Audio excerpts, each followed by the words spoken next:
Boom, boom, boom, boom. 20, 19, 18. I'm not counting.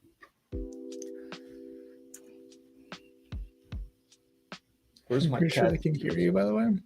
Good. Oh, I just said, where's my cat ears while before what? That's crazy. Yeah, that's getting clipped. Even though you can't see, you can't attach a face to the. Oh no, now I can attach a face to the statement. Oh no, bro.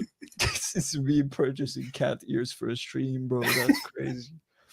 But yeah. No, we can't do that. Anyway, no, we absolutely can. So, hello, welcome all. I don't actually have a topic today, so we're just gonna meme around a bit. Just gonna Max. Yes, absolutely. I also just realized, yes, like obviously this is not the first stream on this channel, but this is the second one, if I'm not mistaken. At this point, we've done technically we did one like in the background to test things out. We just had to delete it instantly, but yeah, I just realized we're like a discount AP and David Wood from like this perspective. You have this like dark skin, fair skinned actually, fair skinned. I'll change our names to match. So let's see. Yeah. From Syrian boy, we have a white male American. Wish David would Timu, bro. Please make me Timu. I was going to. Yeah. Let's diversify a little bit. There we go. Bro, family walks in, I have to kick them out. Timu apostate prophet. Yes. Yeah. Yes, there you go. Allahu Akbar. AP speaks Arabic, right? Can he speak Arabic? I believe so. I think he learned Turkish and maybe Urdu. Of course. Yeah, okay, yeah. That's he knows German. Yeah, obviously, yeah. I think he learned Arabic because he went through the Islamic school to learn Arabic specifically. Yeah. If I remember correctly. Beyond that, I'm not sure. Yeah. No, it's Turkish, Armenian. That's unfortunate, but yeah, it's fine. I'm the opposite of him, but it's cool. You know French, you automatically lose, and yeah, that's what I'm saying. German versus French. Although German and French, they're both equally like cowardly in this stage of their like history. So it's like they're both like I don't know. They're both a bit like. You know, like you feel me? It's like something like that, but yeah, it counts. So yeah, we don't have anything really to go. That's probably not a good thing to say for a stream. It's like, oh, you're wasting your time watching us here, but it's like, yeah, we'll probably go over some like we'll crack open a Bible, we'll like react to some videos, all that. But yeah, you talked about like there was an Islamic meme that was going on in the community or something, or the Islamic dilemma debate, something like that. I was gonna show you one of the things. So we're gonna go through probably at least the opening for Daniel Haqiqatjou. Pikachu, yeah. Haqiqatjou. And we'll see what you think. I've seen the whole debate, and it's okay. Let's see what your opinion on it's going to be. Okay, let me not try to get us banned. So that should be a challenge for the stream. But yeah, because I have to remember this isn't a Discord call. This is an actual like people aren't watching as of now, obviously, but in the future this will come up. So it's gonna be interesting. But yeah, let's see what the Pikachu cooks up. So actually, even before that, so we have this Men of Al-Zut thing. You can't just flash that on screen with no warning, bro. This is Muhammad, and let's throw that on screen now. So we have the Men of Al-Zut, or a group of black men from Pakistan, essentially, and they're described as men whose genitals never waver. They're very strong and virile. So Muhammad, Abdullah ibn Masud, which is one of the most respected hadith reciters for the Isnad chain. He said that the messenger of Allah sent me, so we sent out until I reached such and such a place, and he traced a line for me and told me, stay behind the two edges of this, don't go outside, and if you go outside of it, it's over for you. Abdullah said, so I stayed there. Then the messenger of Allah went off a stone's throw away or a little farther. Then he mentioned a group of male members who looked like al-Zut people. Afin narrated, they don't have any clothes on, and I didn't see their genitals, and they were tall and scrawny. He said, and they came and started to rai, Yorkbun, the messenger of Allah, and the prophet of Allah. Did he explode? To them. What was that? Did he explode? What was that? What's Yorkbun? Yeah, no. That literally just means ride in Arabic. Okay, well, so he did technically explode, but it's fine. It's whatever. There was a hole that was open, yeah. And they started to move closer and lean around me and get in my way, and I became intensely terrified of them. So I sat down, and when the morning light broke, they began to go away. Then the messenger of Allah came back exhausted and in pain, or practically in pain, from how they had ridden him. He said, indeed, I am exhausted. Then the messenger of Allah put his head in my lap, and the men came with tall white garments on, but the messenger of Allah had fallen asleep. And I became intensely terrified of them than I was the first time, more intensely. Yeah, and there's another one that says, these guys hurt me all night. Bro. So the men of al-Zut had this experience with Muhammad, and he enjoyed it so much, he actually added it to paradise, where there are men whose genitals will never wane in paradise. Now, you could think, hey, that applies to me. I'm going to be the guy whose genital never wanes. It might be that these guys are going to be penetrating you for fun in paradise. So yeah, because I don't know if Muhammad, it's like, anyone who lets out a grunt when they're having sex should say for takbar or takbar. What? Nah, bro. Imagine hearing that during intercourse. Nah, man. Bro, is this what an Islamic marriage is? Actually, so there are some hadith about how you're only allowed to have sex in a certain way. So, like the woman has to lay on her back and she has to have her knees on her chest. And that's the only halal way to fornicate in Islam, according to that hadith. But then in the Quran, it says that you can hit it from the back or the front. It doesn't matter. It's however you want, whether they're young or old, or if they're married or not, if they're your slave. So the Quran just allows you to do whatever you want. And it gets dark quick. Yes, I am fully aware. I'm not going to search any. Yeah. I mean, you know, like, this is actually like just a side tangent real quick.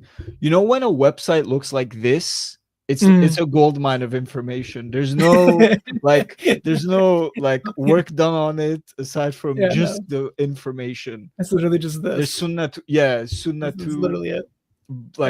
I've seen some. This was actually something I was like when I was researching for our Islam video, which has been one of our most successful videos on this channel.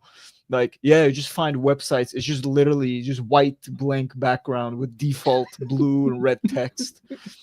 Like, there's always the best. Oh, there's a lot of stuff on this site in the Islamic sources that I go back. I literally can't mention it. So this one? Oh, bro, that's crazy. Whenever any of you urinates, he should shake his ding dong 3 times. That is profitable for him. Okay. It's also kind of ironic because you're supposed to like wipe with stones whenever you poop, or water. Okay. So why they have such interesting? You also have to sit down to pee as a man. Okay. In Islam. Fair enough. So you have to sit, because if you get pee on your clothes, that is, I believe, punishment by hellfire. Okay. So you have to urinate the right way, and you have to poop the right way, and if you don't, that's like punishable with death, essentially. Okay, you know Muhammad came up with that rule, bro. After this set cardio session in the desert, like, bro, it just peeing while sitting down, and you're banished in hell. Muhammad was a very beautiful man whose skin was soft and he smelled good. Nice. Well, at least you had deodorant on. That's good. Oh no, this is not that. Oh, okay. No, I didn't even read that. Anyway. It's fair enough. Okay. Yeah. Allah. So Yeah. you have to wipe with 3 stones, 5 stones, 7 stones, or 9 stones, Bro. and you can't wipe with anything even. It is really, really dumb and really all over the place. That's insane. But it's a lot of fun. So It's a lot of fun. Fair enough. Yeah. a lot of I mean, he Islamic had stuff. fun. Yeah. But Yeah. it's insane. Anyway, Okay. that's the Men of Al-Zut story for those wondering with the Legit banner underwear. and all that. Yeah. Yeah, like because we've went over this. This is actually pretty recent. Well, for me at least, is pretty recent discovery that I think Chris mentioned it to me at some point, and I found it. I was like, oh wow, this is new. Like it's kind of crazy, like how like month by month, year by year, like new stuff comes out on Islam. Yeah. A faith that's been around for however many, like for a very long time, 600 years or so. It's like not even 600. What am I saying? But yeah, for like a long, I just confused the timeline between Bible and the Bible and Islam because it's such a number that we repeat. It's like, oh, it's 600 years after. But yeah, even after this time, it's like there's this quote on the internet where it's like Islam's died with the internet's arrival or something. It's insane. Obviously, it's still not big, but it certainly doesn't help. So there's a lot of sources that the big apologists haven't gone through much that definitely should go through them. So it might be fun just to go through some of the hadith, but yeah, there's one source that I feel like David would have mentioned it a couple times, but it should definitely be mentioned more, which is that according to the hadith, there was a guy who was making fun of Muhammad and a miswak, which is a type of toothbrush. Yeah, we've talked about this before. Yeah, the miswak. Yeah, and before. Yeah, he cursed Muhammad and Allah, and then he shoved Muhammad's miswak up his butt. Okay. And then in doing so, the guy got pregnant by inserting a toothbrush in his butt. What? He got pregnant. I forgot about this detail. He gave birth to what was in him, and it was I believe, fish rat baby. I remember now. Yeah. That killed the guy giving birth. Yeah, it's Muhammad's offspring. His genetic offspring is a half man, half semen fish rat. Yeah, that's great. It's worse than that too, because it's like gay reproduction.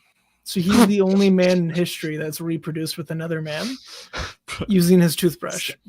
And then deformed rat child, yeah. So we have this craziness in the Islamic sources. Oh, then his daughter killed her sibling, which was the fish rat baby. Oh no, keep going, keep going. It's too, it's too, there it is. It's too blurry. There you go. Yeah, so that was Muhammad's baby.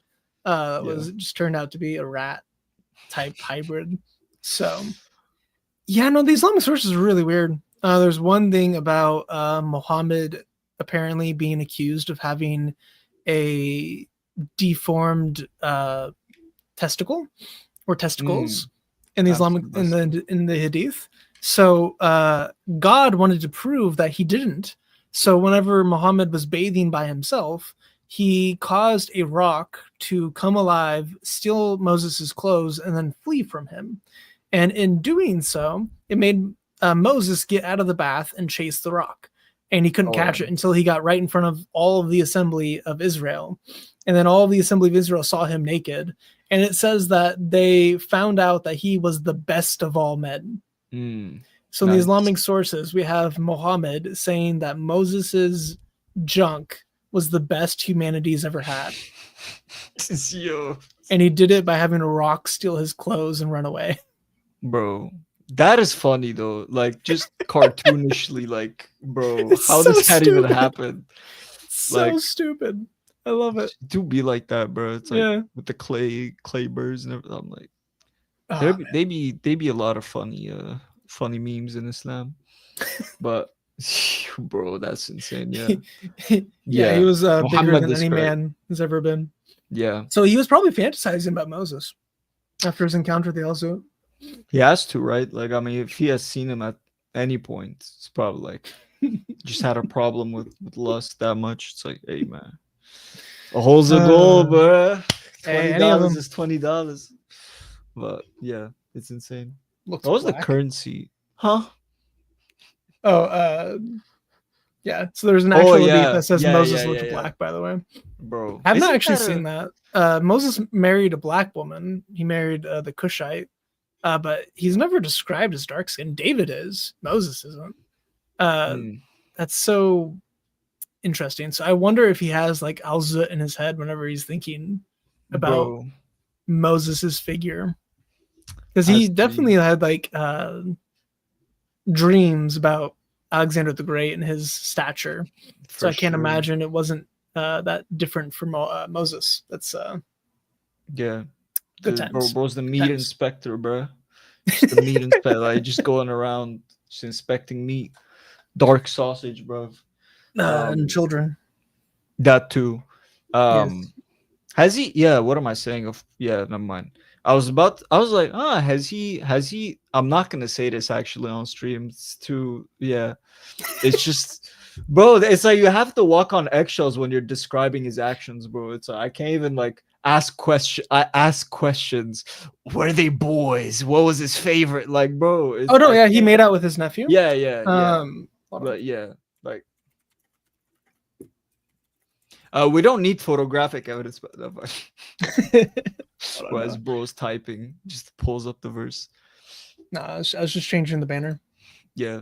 Oh no. Oh, hey, we don't need photographic evidence, but No, I don't want photographic evidence of yeah, that. changing the We banner. definitely Yeah. don't. We already have enough from the hadith. Oh yeah. Yeah. So Oh, Muhammad married a 6-year-old, consummated at 9 because she got classic. ugly during the time. Classic. Yeah, because her hair started falling out because she got sick. So he waited until she was Oh, pretty again to consummate. that's unfortunate. Wow. Mm, Ouch. You feel. yeah. At least like show some love, right? No. It's your wife. I don't know. Yeah. There's a Your child one bride. daif hadith about Muhammad wanting to marry a infant that was Hmm. crawling. Oh, So okay. So it's a weak hat. Okay. Yeah. Daif is I weak. mean, it's weak, It's but weak, but it's weak. yeah, You they know? call it Yeah. daif. Yeah. I mean, the daif hadith are typically some of the most historically reliable because people would be less likely Really? to make it up. So the isnad, Okay. so True. if you look at the earliest isnad chains, they're kind of Oh, all that over the makes place and they don't sense. make any sense. Once the science of isnad came about, you notice that all of a sudden everything is sahih. Everything is Hmm. sahih. It's not like, Yeah. oh, they can't fabricate a list of names. That's impossible. Yeah. But like, hey, these are our. Wait, she was still playing with dolls. Yeah, Yeah. That's been that's actually described the many worst part of it. times. But these not chain, like you're talking about people who, they're just making up random. Like they know, hey, these are our respected guys. We're just gonna say it came from them, even if Hmm. it came hundreds of years later, which we have evidence for. That's how it is, and then all those are the Sahih. What Imayas is referencing here is that Aisha, on her day of consummation, was playing with dolls in her bed. Muhammad went in, took the doll from her, and then consummated the relationship. And you But can't even play with like as an adult either. You can't really do that like at the yes, time. It was yeah, like so obviously it would make sense that it is a child, but just by reading it, it's like, oh, she's playing with dolls. But they even as an adult, you weren't like nowadays we have some like uh, some anime people, you feel me? Like I they have would collect figurines, Obi-Wan all that. Kenobi right there. Yeah, I have Venom on Yeah. the desk right here, but it's like back then you couldn't even do that as a grown woman. Yeah. So the cultural insinuation was that she was a little girl regardless, just by Mhm. that description. Yeah. Didn't he Because cross otherwise it maybe would yeah, be idolatry to do so. yeah. Didn't Yeah. he cross dress at some or wore her He clothes? did. What was So what there's was that? two different options. So there's hadith about him getting revelations in the garments of Aisha. That phrase in Arabic could be used as a euphemism for sex. So he could be getting revelations while inside of his child bride, or he could be getting revelations while inside of his child bride's robe. Bro, that's insane. Either he was cross-dressing or he was engaging in PDF stuff and then receiving revelations in that. So some of the Quran was likely revealed in either while he was cross-dressing or while he was forcing himself. I mean, granted, she She can't really defend herself. It wasn't much of a force in the mantle. Could also refer to Kabbalism. Yeah, so that's the phrase in the Arabic that is in those hadith. But yeah, so he very well could be just a cross-dresser. Fair enough. It's fun. I mean, he also probably got his back blown out by several dudes. Yo. So, well, that's well, not even the Al-Zut people are like, that is its own thing. That was, one time or maybe multiple times, because they there was a procedure. He drew a line in the sand, so therefore, it's probably already happened before. And they had like a code going on, which is kind of crazy. So, like, if you once you go black, you never go back. If you think about the fact that he brought one of his friends to observe makes it so much worse. Like, there was the hotel room chair for the guy with the circle in the sand, so he wanted someone to watch, if you catch my drift. So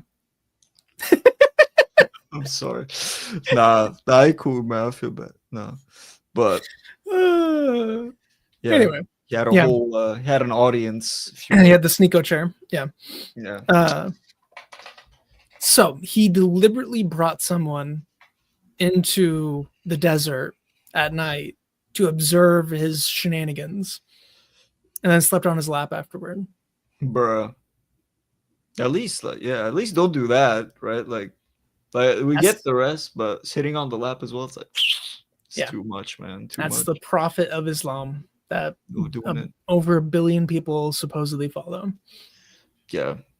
Like, I even thought about this, like, during because if you guys don't know, well, who cares, bro? I'm editing the testimony I did like weeks ago, and there was obviously this point where I mentioned like no other faith really has a perfect example aside from like Christianity with Jesus and all that. Like, even in Islam, like, they call him, like, they hold Jesus in high regard, which ironically enough, I caught a glimpse of the title of the debate you were going to show me. But like, even Islam, like, they hold Jesus to a like high level of respect.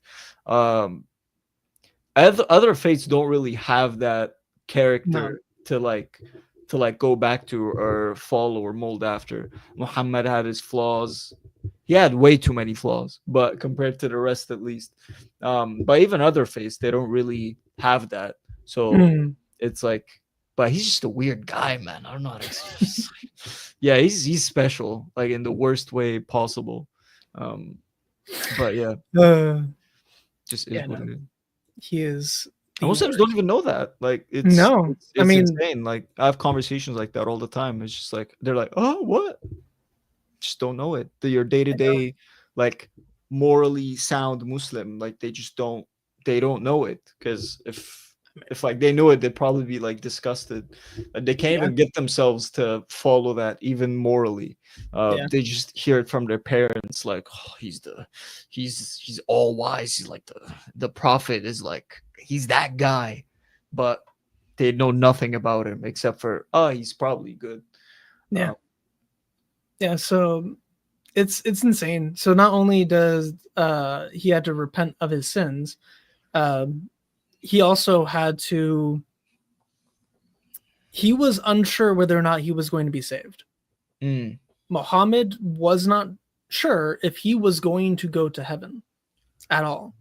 So if the guy that is leading you is unsure whether or not he's going to heaven, why are you following him?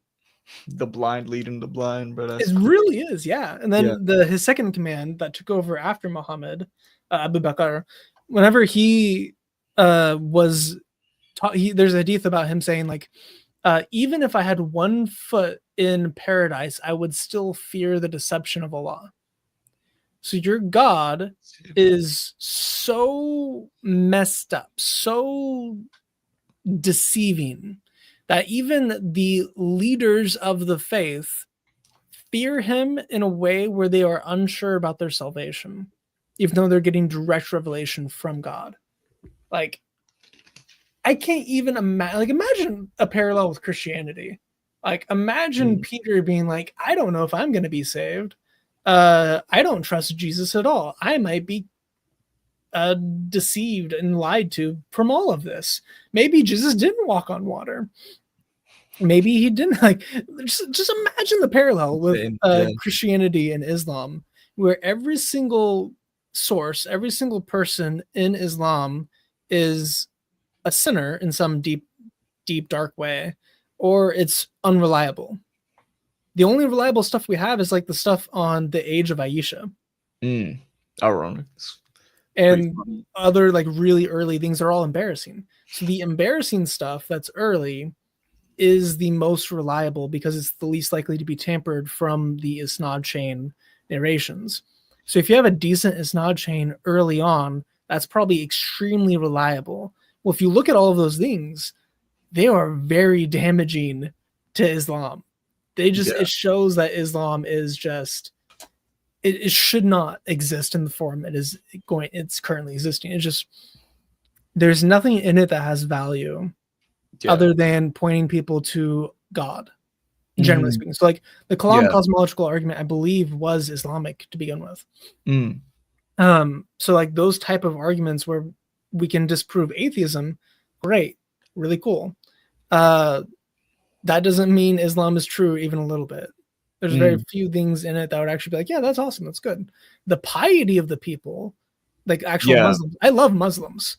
I love their demeanor. I love their attitude towards God. The vast majority of Muslims I would love to have become Christians, and I still love them. I consider them my brothers.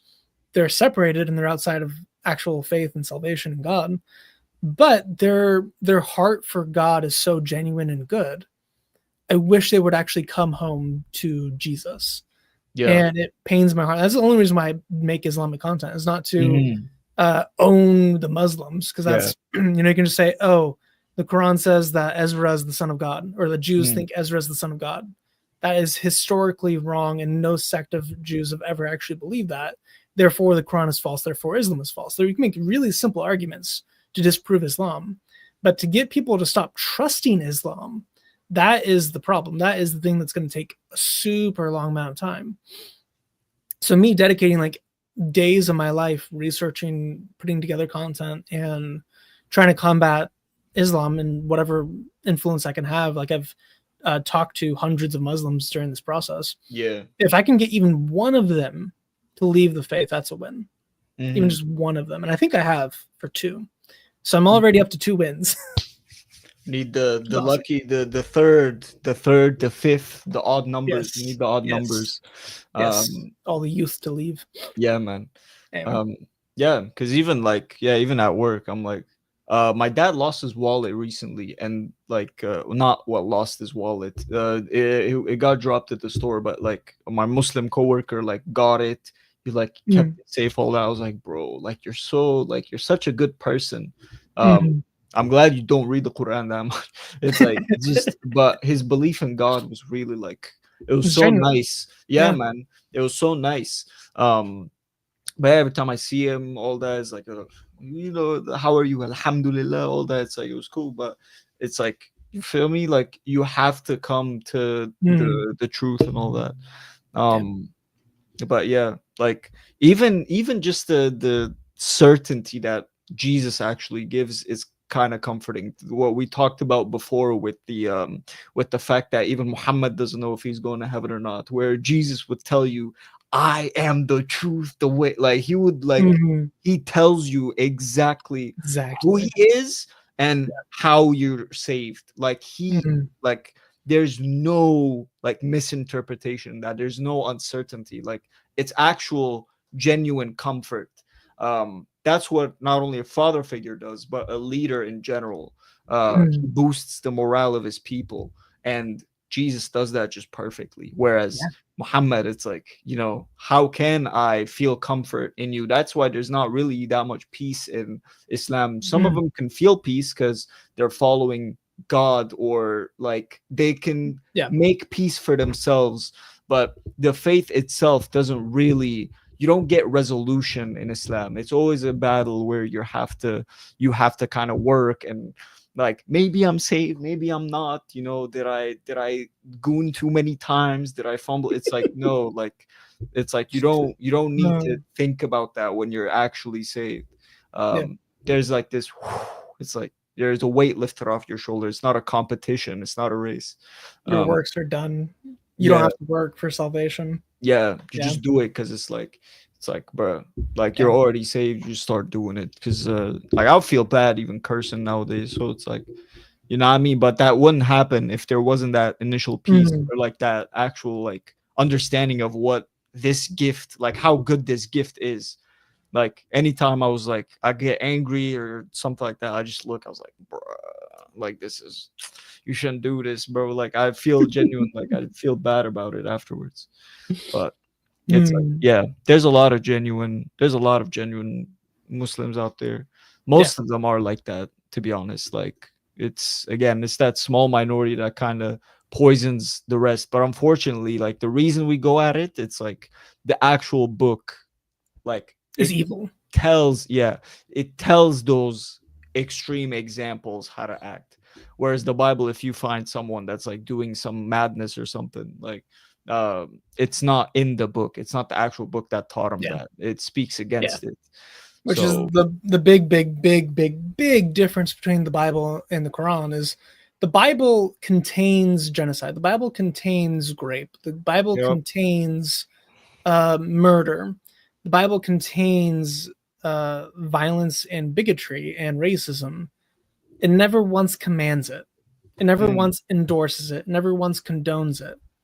It just records evil events that actually happened.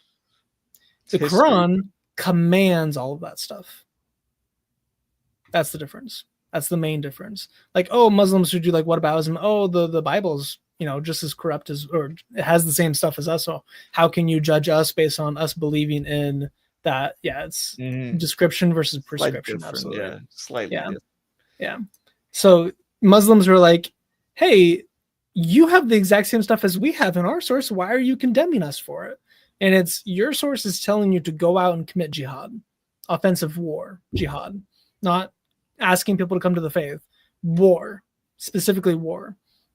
Surah 2, if you haven't read it, read Surah 2, Surah 9, Surah 5, Surah 2, 8. I'm at 8 first. Surah 8, Surah 9, Surah 5, Surah 2. I think 20 also has something on jihad. Like, there's so many jihad places in the early chapters of the Quran. But Surah 8 says explicitly, if you do not go to war, you will not be saved. So unless you're crippled, then if you're crippled, you're allowed not to. Just roll into war, bro. Just, just Yeah. But yeah, like, that's insane. Like, but it is like that. Like, that's why we always say, it's like, the argument never made sense to me. It's like, because, you know, I consume some content on, not as much anymore because I'm more focused on like editing the videos and like getting the ministry out there. But before, when I was consuming much more like debate content and all that, it's like, it's not really the same, is it? Like, it's a bit different. Like, obviously, when you have a book that's recounting history and all that, like, history's evil, bro. Like, it's gonna have like bad stuff in it. Yeah. But it's never, yeah, like, it's never a command, like, go do this. Mm. Never led to like wars like that. um Which, I mean, people have used the Bible to justify all sorts of oh, things. 100%. Yeah. 100%. That doesn't mean that the Bible actually teaches it. Yeah, Whereas the Quran's been used for both. That teaches it and people actually did it. yeah, Hence why like a large part of Europe was Muslim at one point, because they yeah, got conquered yeah, and pillaged and raped and yeah. all sorts of bad stuff. Crusades. Yeah. But yeah, even when I like mentioned about war and all that, it's like, obviously, like, wars have happened in the name of Christianity, but a lot of it was political, to be fair. And again, same thing. Like, just the Bible just doesn't, like, tell Doesn't you to allow it. do that. It doesn't Yeah. allow you to do that. Not even that doesn't tell you to do it. It doesn't allow you to do that, like you said. So it's like it's very, very distinct. Like it's a big difference between the two.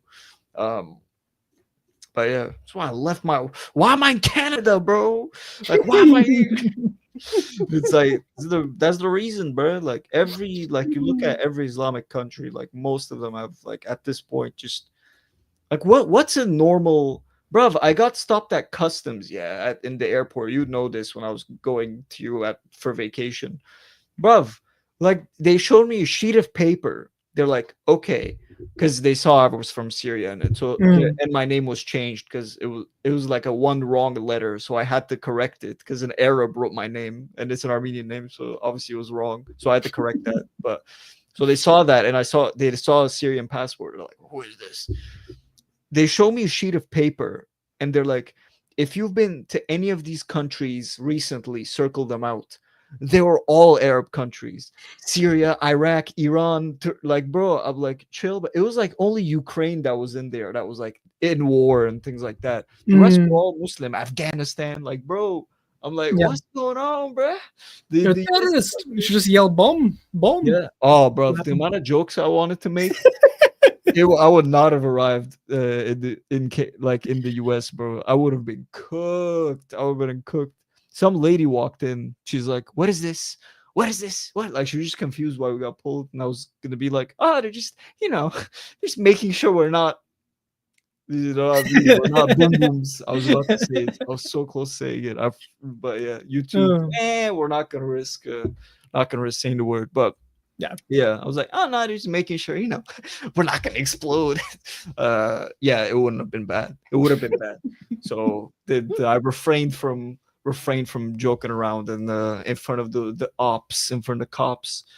But yeah, like Islam has led to so many wars. It was like, bro, it's insane. Um, a lot of them are violent as well. To be honest, like just in general, war's always been ugly, but it's like that specifically is like, bro, like what are you, the cartel, bro? Like chill, like it's insane. But it's yeah, I the mean, book is Muhammad was a caravan robber. yeah, fair enough. Yeah, it's He's like essentially the cartel. that He basically. tortured a man for money once. Yeah, hey man, you gotta do what you got. You don't gotta do You what you gotta got. do what you gotta do, man. You Yeah, gotta light a fire on a dude's chest till he tells you where money was buried.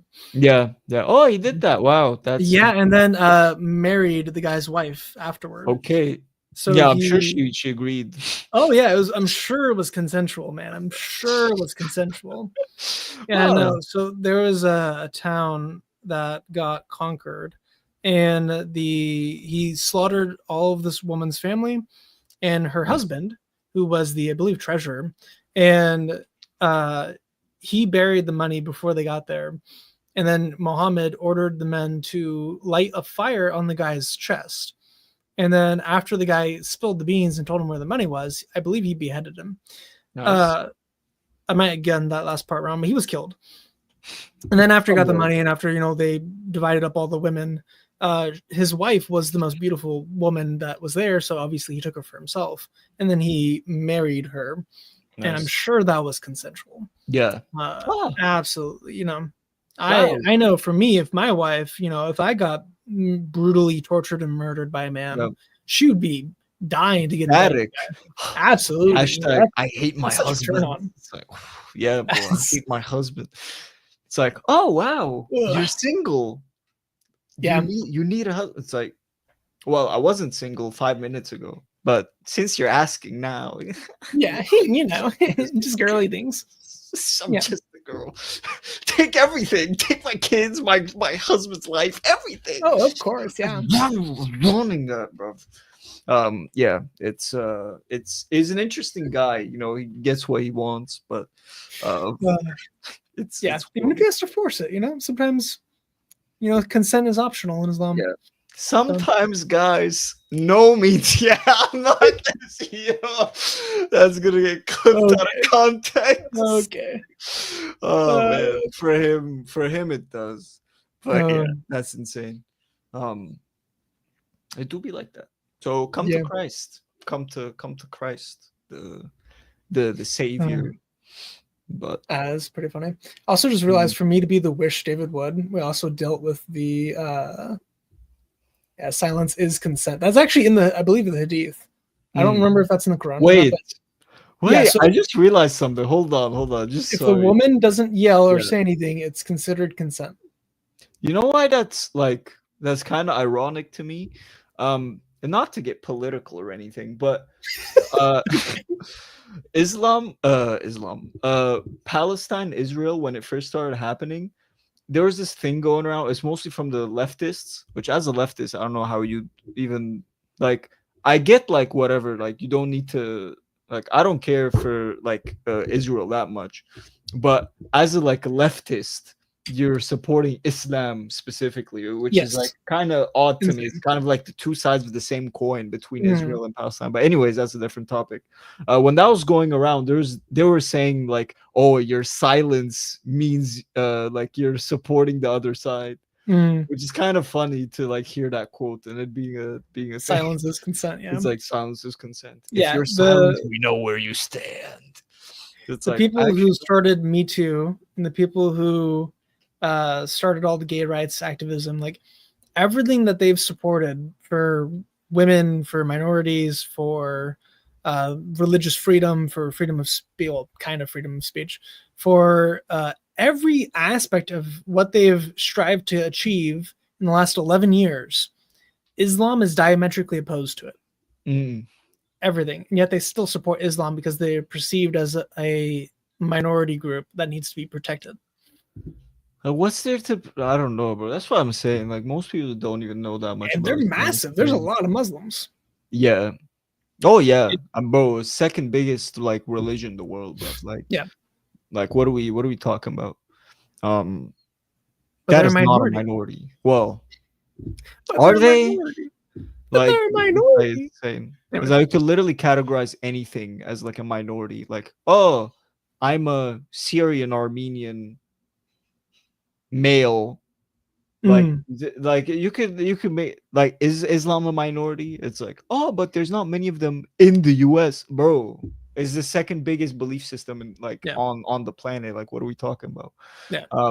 And honestly, like just because you're in a minority group doesn't mean like we have to, like, some things don't need to be not protected per se, but some ideas don't need to be protected just because they're unpopular. Like they should be heard. Like it's fine. Like you should be doing that, but you don't have to support it because like, oh, it's small. Like there's not many of them. Like, no, like I'll hear you out. Like I hear you. I'll listen, but I don't have to agree with it. But yeah, it's just like it should be like that. I just realized as well just quick. I just realized what the revolving text on the bottom says. It took me, how long have we been streaming for? 40 minutes, and only now I noticed. That's insane. Yeah, it was Men of Al-Zut, but now it's I noticed that. Yeah, that's great. Yeah. All right. Yeah, just fun. Okay, do we want to get into Daniel in his opening statement? Sure. Let's do it. Let's go. Yeah, so you said you watched this already. Yeah, I've seen all of this. Okay. So let's keep it. Yeah. Is this you for your opening? Bismillah. What was that? Is this recent? When was this film? Last okay, yeah. I've definitely never seen it. Because I've seen some debates of like with these two just in general, but I haven't watched this. This is the second debate that they did at this conference in Ohio, and the first debate went, it was overwhelming victory for David, and it was on Islamic dilemma. This one, if you notice, is which religion portrays Jesus with more respect, Islam or Christianity? Okay. That's the debate topic. Okay, fair enough. The Jews. Okay. I'll just leave that up there for a little bit. Which religion respects Jesus, Islam or Christianity? The answer is undoubtedly Islam, and the simple but definitive reason for this is that Islam does not venerate those who insult Jesus and vilify him. If you look at all the religions in the world, there are only two religions that are positive about Jesus, Islam and Christianity, and there's only one religion that actively hates Jesus, and that's Judaism. Despite this fact, many modern Christians like David, especially in the US, have a special place of love and veneration for Judaism. They love Judaism so much that they even work to serve Israel, even as Israel commits genocide, killing Muslims and Christians and bombing Christian churches. So how could it be said that these Christians, that they respect Christ? Is it respectful to Jesus to love and serve those who hate him? Christian theology on the Jewish nation has drastically evolved over the past 70 years. Prior to the 20th century, Christian theology across denominations were very clear-cut about the status of Jews as cursed for rejecting the Messiah. Theologians asserted that Christ was the only path to salvation, and Christians had a missionary duty to call Jews to Christ in order to save their souls. In the 20th century, these doctrines were abruptly and radically reformed to embrace Jews and venerate them as God's chosen. The role of the Jewish Pharisees in murdering Christ is also downplayed or completely revised. And to add insult to injury, Jews can now attain salvation without being required to believe in Jesus at all, which obviates any need for evangelizing them. This is the difference between Christianity and Islam. What? Islam does not consider those who insult, vilify, and attempt to murder Christ to be God's chosen.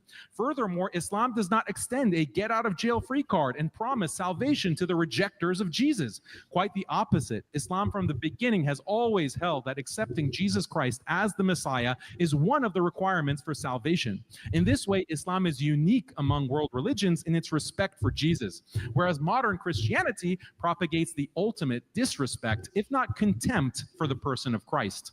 In this brief presentation, I first plan to share the Jewish theological position on Jesus Christ. Then we'll go on to the classical Christian theological doctrines on Judaism. Finally, I'll outline how modern Christians have mutilated these doctrines for political purposes in an open and unapologetic affront to Christ. To understand the Jewish view of Jesus, one must grasp the Talmud's role as Judaism's primary religious text. Modern Jewish apologists claim the Talmud is merely a collection of rabbinic opinions open to acceptance or rejection. But this is entirely false. The Jewish belief is that Moses received the Torah on Mount Sinai. This was in two parts, the written and the oral Torah. The core part of the oral Torah is the Talmud. This Talmud is considered as divine as the written Torah. In fact, the Talmud has an even higher status than the written Torah. The Talmud itself says this in Eruvin 21b and elsewhere. Rabbi Aidan Steinsaltz, who wrote one of the most authoritative translations of the Talmud, wrote in his introduction, quote, "If the Bible is the cornerstone of Judaism, then the Talmud is the central pillar. No other work has had a comparable influence on the theory and practice of Jewish life." Now that we understand that Jewish... Wait, pause real quick. Yeah, I have to pause that. Go ahead. How did we get here? Why are we talking about Jews so much?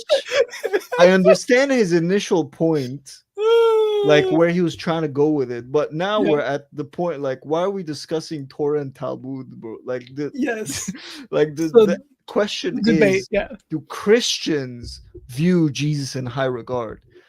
When if Christians or Muslims. Well, yeah, which that's one the of them question. value? Which one of them respect Jesus more? That's the debate. If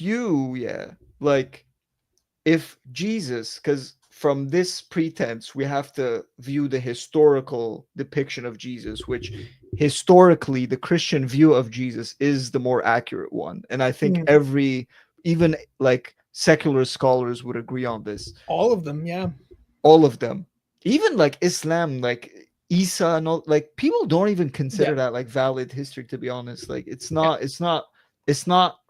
a accurate depiction of Jesus, which already should be kind of problematic to any Muslim. But aside from that, bro, he confused the people. Like, but anyways, it's like, even aside from that, so from what we understand of Jesus is he claimed to be God, and he is God. You denying that portion of him is inherently disrespectful. So like, even as a Muslim, if you slide if you slide on the ops that like disrespect Jesus, which they don't really do, to be honest, but you know, like a lot of them do like care for the character of Jesus, kind of. But Mm. it's just like he is God though. So if you're denying that, is that really respect? Like, yeah, you'll slide for homie, but it's Yep. like, eh, it's kind of a big deal. Like it's not a Correct, small yes. thing to just kind of ignore. Yeah. Um, Like if you're denying the man who claims to be God and then dies and resurrects himself to prove it, yeah, that's kind of bro, disrespectful. bro. If I told my dad, "You are not my dad," yo, I would get, bro. That's like the most like the most hurtful thing I can tell him. Like him making a character claim of himself, being like, "Oh, I actually am your father," and I'm like, "Nah, you're not actually. Actually, you're not a dad." Like, yo, that's Mm, insane. yeah. So it's kind of comparable to that. It's I way understand. worse than that. I mean, it's not Yeah, even yeah. comparable. It's like Yeah, it it's is. that on Oh well, yeah, steroids. Yeah. obviously, yeah, because Yeah. like this is all magnified, like much bigger. I did kind of like I was trying to like let him land, but then I realized they don't really train to land. But aside from that, that's a different topic. But it's like I was trying to hear him out. I'm so sad you missed that joke, but it's fine. Or maybe I'm just not funny. But uh, I'm trying to land. September, yeah. But anyway. Yeah, Oh, but yeah, so, yeah. Mm. it's I can't get too I detailed on glanced it. at the chat whenever you said that. I missed Yeah, the yeah, first yeah. part of it. No, but I it's missed fine. your Yeah, setup. It's the fine. It's laugh fine. would have You know, been you great, good. but it's fine. That would have been a great clip if you laughed. No, it's over. No, See, you're that's sorry. disrespect. Yeah. No, uh, but yeah, no, like I was trying to like hear him out, like where he was actually going with it. But now it's kind of, I don't know, he kind of strayed too far away from even the point he was trying to make. So Yeah. it got kind of Yeah. confusing. It gets so at the much end. worse. It's so Yeah. much worse. So not only has he been lying, which is fun, the Talmud is I not the most assume holy so. book of the Judaism. Like Mm. even the most insane Hasidic Jews wouldn't even say the Talmud. They say the Zohar is. First off, just the average run-of-the-mill rabbinic Jew would not say the Talmud is more important than the Torah. That's insane. The Talmud is commentary on the Torah primarily. So he also got that wrong. There's multiple distinctions within the Talmud. The Gemara and the Mishnah is the oral Torah. So he didn't even get the Talmud is not the oral Torah. The Talmud is a collection of 3 books, or 3 types of literature. It's like 40 books, 50 books, give or take. And then there's a Babylonian Talmud and a Jerusalem Talmud. Jerusalem Talmud is smaller and earlier. Babylonian Talmud is much larger and way later, like 300 years difference between the two being finished. But the Mishnah is like the Rabbah. So if you look through like Genesis Rabbah, Exodus Rabbah, if you go through those, that is traditionally the Mishnah. And it's explaining some aspects of the Torah that are not explained, or it's adding more stuff to it to like change the laws or any of that stuff.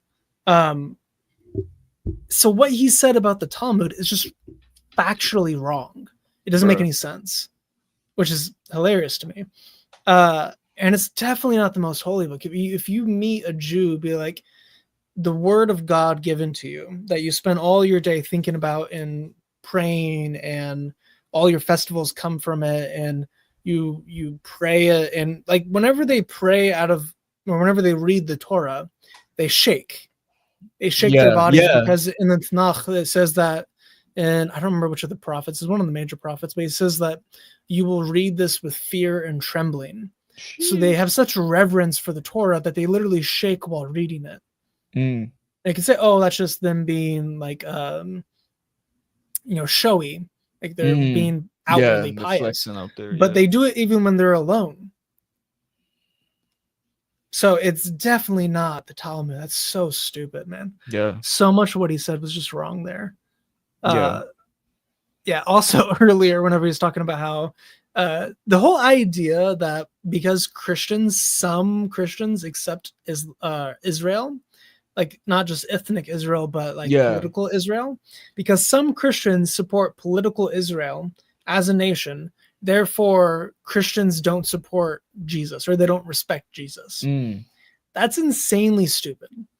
Mm. That's not even half of Christianity does like supports that and believes that. Yeah. A lot of them support ethnic Israel, but most Mm. of them have reservations, at least, about political Israel. Mm. But even if it had 100% support, we are still commanded to love the Jews that are separated brethren that will come back into the fold, a la Romans 11. So they still have, unless you're entirely like replacement, like there's a lot of replacement guys Yeah. on the planet. Like they just view Israel's role as being completed. That the church itself is Israel now. Yeah. Uh, Yeah, I've heard so that quite a bit. it's so dumb. Mm. Even if his statement, even if he was actually on topic, let's say they were actually debating Christian Zionism, which he didn't, as Emmaus pointed out. So Haqiqatjou wanted to debate Zionism and didn't change his PowerPoint. He just left the topic as Zionism. Even if he was actually debating Zionism, that would be such a terrible argument for it. Yeah. So even with the topic that he wanted to debate, it's still not a good debate. It still doesn't make any sense. It's so dumb. I love it. He is so bad at what he does, and this is all he does. It's just it's like and also like you have to think about this as well. Yeah, like we have a different not only view of like what respect is, but like God's role is not to like it's very different than that of the Islamic view. So with God, like yes, Jews may have betrayed him. His role is to show that he would still love them. Like he still has grace. He still doesn't hold a grudge and things like that against them. So it's a testament to his grace.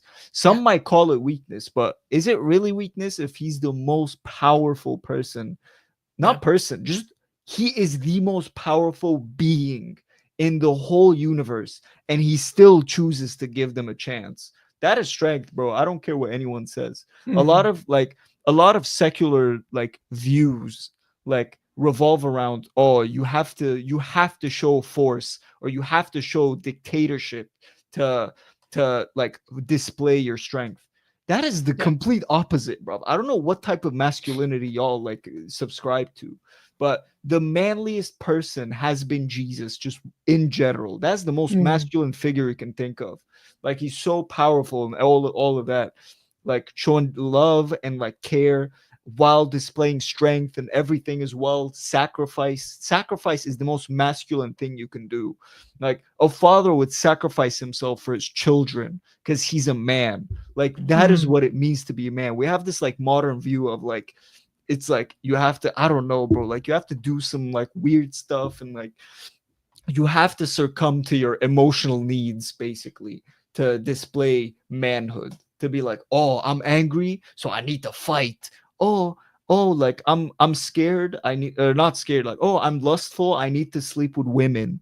Like no, bro, you need to display strength in all aspects. So even in that sense, we have like a very different view of like not only Jesus, but Jesus himself has it differently for himself. Like he doesn't want us to like go out there and like just destroy everything. Like he doesn't want us to do that.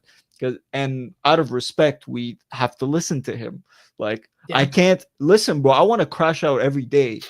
I can't, because like my flesh wants to crash out, but my spirit doesn't let me. I'm like, it's too disrespectful. I can't do it. So I have to restrain myself. Obviously, I'm not perfect, but you know, all of us struggle with this, but we have to. Christians low key, like, not to drag this on for much like too long, but but Christians just in general, with the thing we were talking about earlier, with the violence of Islam and things like that, we have actually been very good at not corrupting our faith with like violence and just destruction and things like that. Some people have that view, but it's mostly like, again, the political stuff. And also they're just in denial. Like a lot of leftists like, oh, I have religious trauma. Like, you went to Sunday school and you were too bored, bro. Like, chill. Like, there was no, like, most of you haven't like been like that. Like, it's not that bad. But you don't really hear Christian violence like that, but you do hear them martyred all the time around the world. So we have actually been pretty decent at that. I'm surprised just as a people that we were able to like not crash out when we had every right to do so. But yeah. So you mean Andrew Tate and the Chinese Winnie the Pooh are not great examples of masculinity? Nah, man. It looks fun, but it's like, it's not really. But yeah, but he is a Muslim. That's why he chose that faith, because he can actually indulge in his desires and it not be considered bad. So it's like, you know, he chose that faith for a reason. You feel me? It's hard being a Christian, man. It's not easy. So it's Andrew Tate's desires. Oh, bro, yeah, man. Yep. He did, bro. I'm not gonna I will mention, bro. I still can't believe he wrote. Like, onto the videos, bro, that one's insane. He was funny, bro. Like, he was a funny guy. Like, he was just offensive and everything. Like, it's whatever. But I'm like, bro, that is crazy though. Even he has to admit, like unplugging the keyboard from your webcam, girls, and typing to man to get the bread. I mean, bro, that's crazy. I don't know what I can say and not be defamation. So I'm not going to say too much. No. But the fact that he seems to be closeted. I'll say that. Yeah. He seems to be hiding in somewhere. Yeah. Their hairstyle doesn't help. No, like, some people are bald. That's fine. But it's just, I don't know. The way his head shines, it just irks me the wrong way. So it's just like, I don't know what it is. It's like, it's very odd. Like the combo of his beard with the head. But yeah, you got a shiny head. I don't like you. Yeah, sure. But yeah, it's like, it is. He do be given that energy sometimes, because yeah, like I was like I was a fan of him, bro. He was funny when he was coming up, all that. The clips were circulating. It was fun. I wasn't even a Christian at the time, so it makes sense. But I was like, haha, like he's being offensive. But you know, you have to be charismatic to do what he does. But to men as well, bro, your riz is off the charts. That's crazy. But that's crazy. Okay. Back to the video. Jewish authorities consider the Talmud to be like a divine pillar at the center of Judaism. What does the Talmud say about Jesus? First of all, the Talmud claims that the Jewish community executed Jesus. In Sanhedrin 43a, we read, on Passover Eve, they hung the corpse of Jesus the Nazarene after they killed him by the way of stoning. And a crier went out before him for 40 days, publicly proclaiming, Jesus the Nazarene is going to be stoned because he practiced sorcery, incited people to idol worship, and led the Jewish people astray. Anyone who knows of a reason to acquit him should come forward and teach it on his behalf.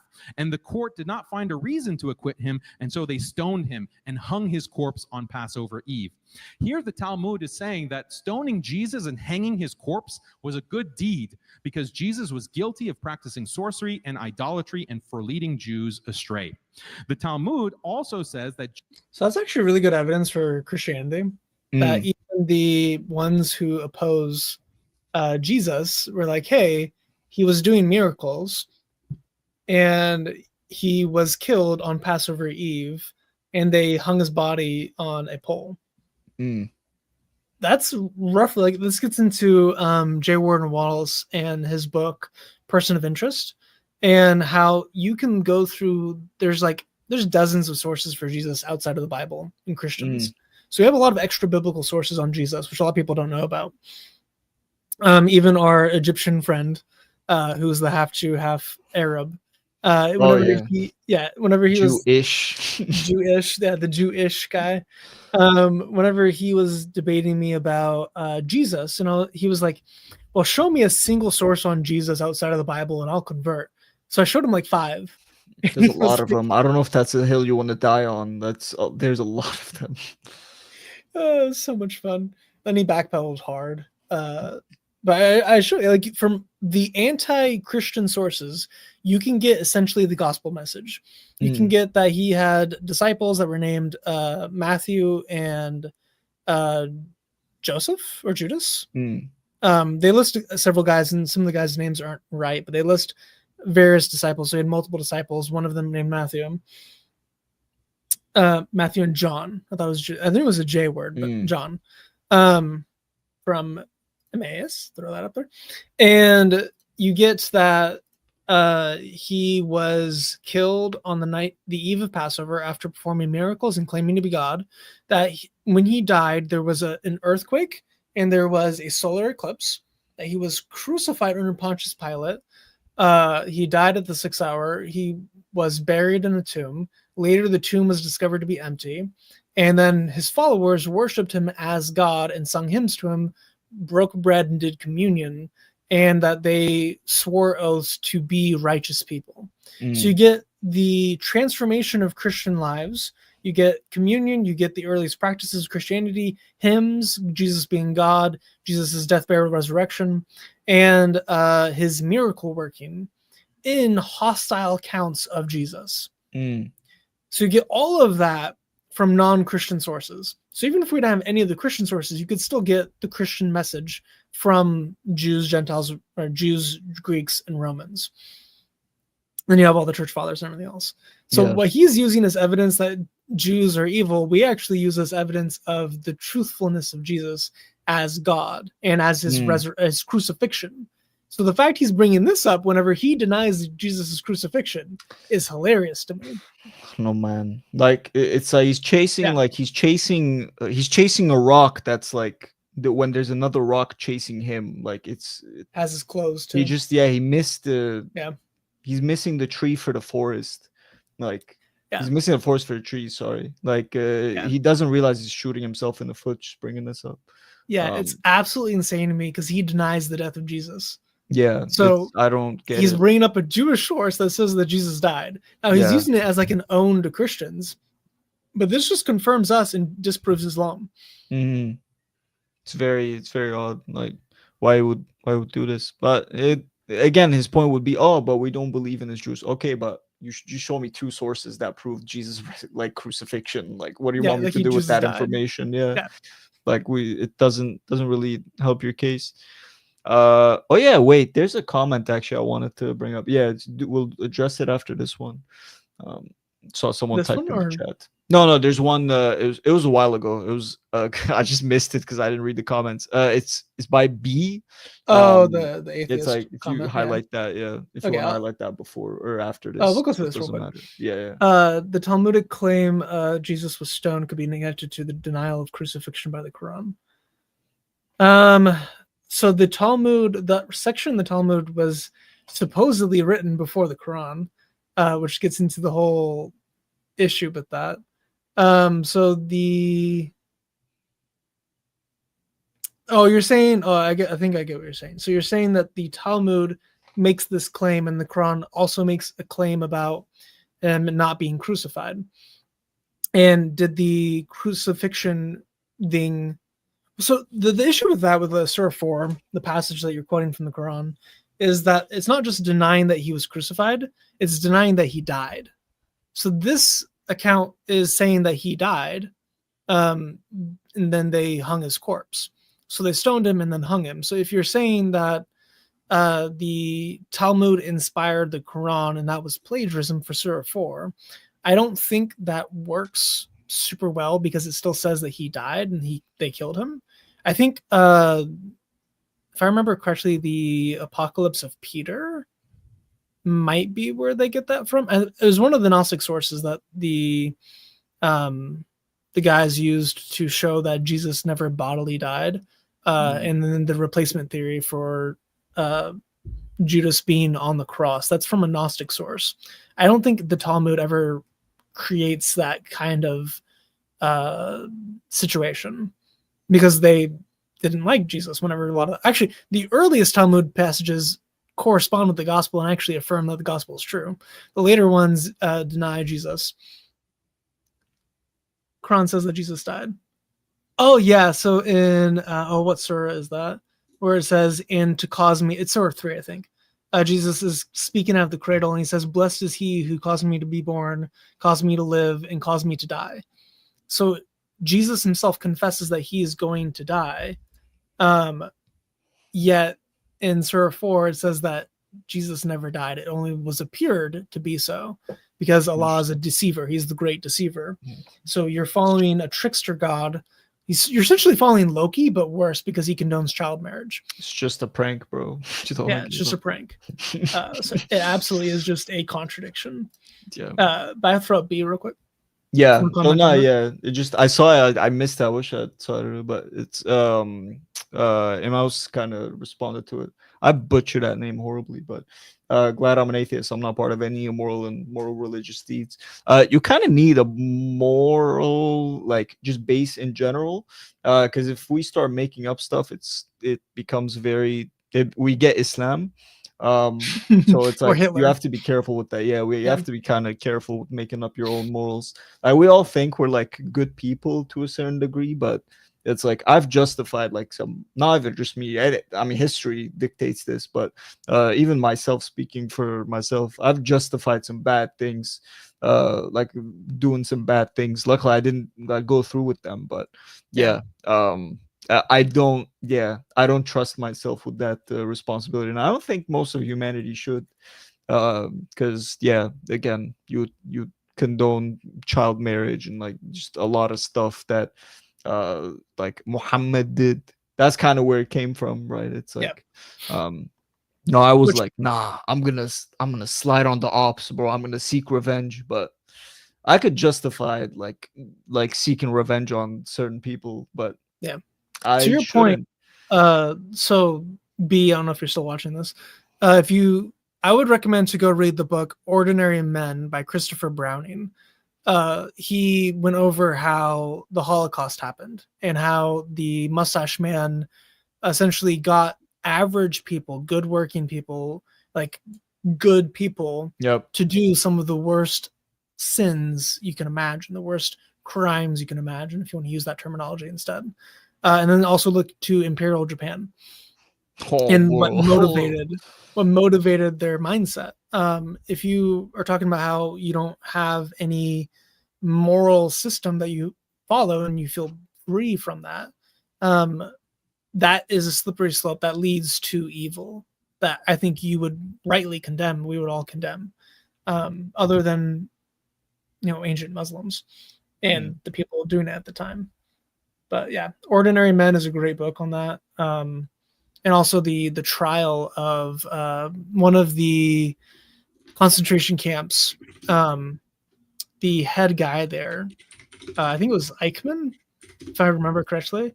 But at his trial, he had one of the survivors go and testify during his trial. And the guy just starts weeping during the trial. And I believe it was reporters after the fact were just asking him, like, why were you crying? Were you just so overwhelmed with emotions? And it's as seeing the man who caused so much pain and suffering for you. And he said, no, I was crying because he was an ordinary man. He looked just like me and you. He was not a monster. He was like us. No one thinks they're the villain. No one thinks they're the monster. Yeah. No one ever expects to be caught up on drugs and gang activity and or genocide, or it never starts that way. Sorry. Yeah. My people. I don't know if you should no, claim genocide as your primary characteristic. Ew, I'm a victim. Ew. But although you guys have been genocided in more than any group, I think, other than Jews. It is what it is, man. But we fight. That's the difference. But yeah, man. It's all permitted. Yeah, it's true. Even like, I noticed this. I kind of joked about this on the trip with me and our Argentinian homie.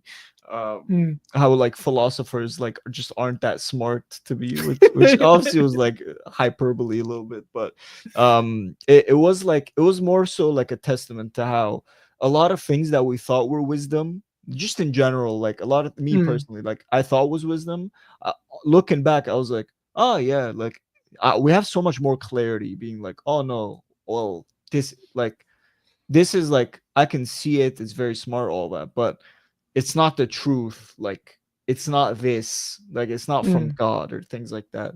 It is a big distinction between like things we can come up with through experimentation. We've had a lot of like we had a lot of wise men, just smart men, like just come up with things and revolutionize history and like morality, philosophy, and all those fields. But it's like we can only do so much without an objective like source. We can kind of thug it out and figure things out, but you kind of need that anchor, or else yeah, you're gonna have atheism, which it's like as homie mentioned in the chat is like it's done a lot of damage over the years. A lot of the time we think of historical atrocities in the name of religion, but there's been much more if you think about it on the opposite side, just in general. Aside from Islam's put up a good fight in that sense. But Trying to play even the playing fields. yeah, even Yeah. the playing field a little bit. Yeah. But yeah, it's like whenever I did the numbers, like 70% of all war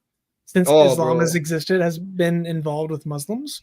yeah, Which is an insane statistic because they have not made up a massive percentage of the population for most of their history, and they still are involved in that many conflicts. yeah, And they've been involved with more conflicts in the last 100 years than every other group combined, I believe. that's a lot. You have to count, it's if you count all of their civil war as well, which there's a lot of that happens. There's almost always some Islamic society at war with someone or committing genocides or atrocities, like what's happening in Africa, which people don't talk about. Yep. It's all the Christians being killed. Yeah, man. And polytheists there. Yeah. Good quick shameless plug. I real quick, since we're talking about this, I posted the link to the Islam video we have in the chat, in the comments. I don't know if you can like put that anywhere. Like you could like flash it. I don't know how this works since it's our first stream, but if people are curious, that's the video we referred to quite a few times in this stream. What chat did you put in? I put in just comments, I'm pretty sure, just in the YouTube. But let me see if I can private chat, maybe. If I do private chat, I post this here. I don't know if that helps. Let's see if I can post it. Let me remove that real quick since I'm a mod. There you go. Yeah. So yeah, that video, the top 10 video. Yeah. So because obviously, like you did a lot of research on that and everything. Yeah. So that video is what we were referring to quite a few times in the stream. Yeah. Again, like there's like no one here really, but it's still good to just throw it in the ether. But it's a good video. If you want to learn about Islam a little bit and some of those statistics we're referring to, that's it's pretty lengthy. If you're ADHD like me, you can put it on 2 times speed, but it's worth a watch. I think it's one of our probably our like up there, like some of our best videos. Like aside from this one's probably the worm and the last video that I worked so hard on, but you can hate it. But no one has seen that. Yeah, bro, no one has seen that, but it's a gem. I hope like one day, like I don't care about us getting popular or anything like that, aside from spreading the ministry, like it helping with that. But if there's one video, I'm like, I hope people discover this. It's that one right there, bro. It was so funny, bro. I was so happy with it when I was done. But yeah, we messed around and found out. So we're never getting that risky again. But yeah. Which I don't think we ever actually mentioned it. You're the editor for the channel. Oh yeah. Yeah, because your testimony hasn't come out yet. No one knows yet. Yeah, so no one knows. They don't know who you are yet. Yeah. I'm in the little background real quick. He's in the cave. That should be coming out this Friday when you guys are watching this. So I'll just have to add some finishing touches. Intro tomorrow, do that. Thumbnail as well. I have to get some headshots, but whatever. Just use the same thumbnail we used for the stream. Real? Yeah. Nah, I'm probably gonna aura farm in that one just to be like just have some explosions, some tanks in the back, like a cross in the back. I don't know. Yes, yeah. No, a real hell yeah moment for the boys. I don't know. It's Yeah. like a flying shark, but yeah, it's one of those. But yeah, it's gonna be a decent video. Yeah. But yeah, man. Yeah, I did a lot of meme stuff to it. Yeah, not yet, but I've made mental notes of like some timestamps and some things. Especially in the beginning, it's gonna be quite front loaded. I feel like. Then it's gonna like kind of slow down. But yeah, I've been collecting mental notes of like some batch of memes I'm gonna use, but because we don't really do those types of videos that much where it's like yapping. We've experimented with that with the lust vid, with I wouldn't consider the Islam and worm vid. Yeah, definitely not the worm vid, but no. We make content like the worm video, which is more educational, things like that. But we rarely kind of experiment that much with the video ideas. We have the series and everything, but the top 10 Islam was a one-off, but it worked perfectly. So I had an idea for a series while I was showering today. Okay. Which was the historical Muhammad series. Oh, bro. And part 1 is just going to be titled "Muhammad was the worst." Oh, bro. Yeah, you know what? And just go through all the sources. We are getting banned. Yeah, man. That would be good. Yeah, that would be like a good little series. We'll go through that. Yeah, but yeah, we'll figure. It's gonna be fun. I might throw in a Joseph Smith comparison video in that series. Yeah, I think we should do that as well. Just kind of cover some other stuff. I don't think like Islam is like, all due respect to the other faiths, Islam is the like the one that matters the biggest. Like it's we meet them on a day-to-day basis. It's stronger than a lot of the other ones just in general, not only numbers wise, but in terms of like theology, they're like okay compared to the other ones, like in debate. I mean, I don't know. Wait, actually, they literally don't debate anymore because of how badly they've been stomped. That is true. At least Mormons are willing to debate still. That is true. Oh, I forgot about it. Hold on, bro. Let me. Especially after this Daniel debate, man, it is rough out there for a Dai. Dawa has gotten like a big blow. Like it does, yeah. Recently, just it is like a few years ago. Like I used to watch it more. I don't think we had the manpower on like to deal with a lot of the like lies and misinformation, all that. It was just confusing. So a lot of Christians were like they were putting up a fight, but some of the topics were a bit like green, like we weren't as equipped. But now, bro, it's like the pendulum swung so far, like it's not even like it got exposed bad. So we have much more success in debates in general. Mormon versus Islam. Is there debate?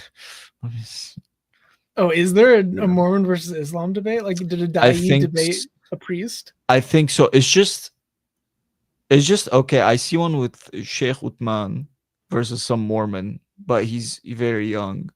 I see one with the lantern, the Muslim lantern. I don't know if he got put out or not. I might have to watch those. Yeah. Well, actually, you know what? We'll save that for another stream. I think it'll be funny. I think, hey man, I'm shameless, bro. You guys have to come back to for the premiere breakdown of these debates. We can't give everything to you in the first stream. We can't do that. But yeah, we'll definitely watch that. I think that would be funny. Like if we ever make, not funny, but if we make a Mormon video and then we do a stream to kind of go with the theme, we react to that. Man, dude, Mormonism is insane. I keep thinking I want to title a video on Mormonism that just Mormonism, Islam to Electric Boogaloo. Yeah, and just have the comparisons between them. It's so interesting how similar Joseph Smith was to Muhammad. Both with like the background in paganism and witchcraft and like all sorts of craziness. Both of them started. Well, Muhammad actually didn't start that. He was pretty old whenever he started. I think he was like 40. Joseph Smith was 14 or 12. I think he was 14 whenever he started. Smith, yeah. And then he married at least 35 women. Nice. And like 10 of them were already married to other men. So he wasn't just practicing polygyny. He was actually practicing polygamy where his wives were married as well. Nice. So he had a network of marriages that involved other men. And he got ran out of town several times because he kept marrying children. And he got shot because he was escaping from an angry mob that wanted to kill him. That's how he died.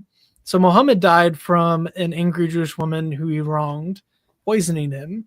And then Joseph Smith died from an angry mob, Christian mob, that wanted to kill him because he wronged them. So it's interesting, like so many of their parallels. They both received revelation from a demon that then gave them favors that were personal, that they then broke their oaths and own practices and own standards. And there's so many similarities between them and between Islam and Mormonism. It's hilarious to me, especially because Islam, like Mormonism is the most polytheistic religion there is. They have more gods than any other religion by a lot, like even way more than Hinduism. Hinduism has, tens of thousands.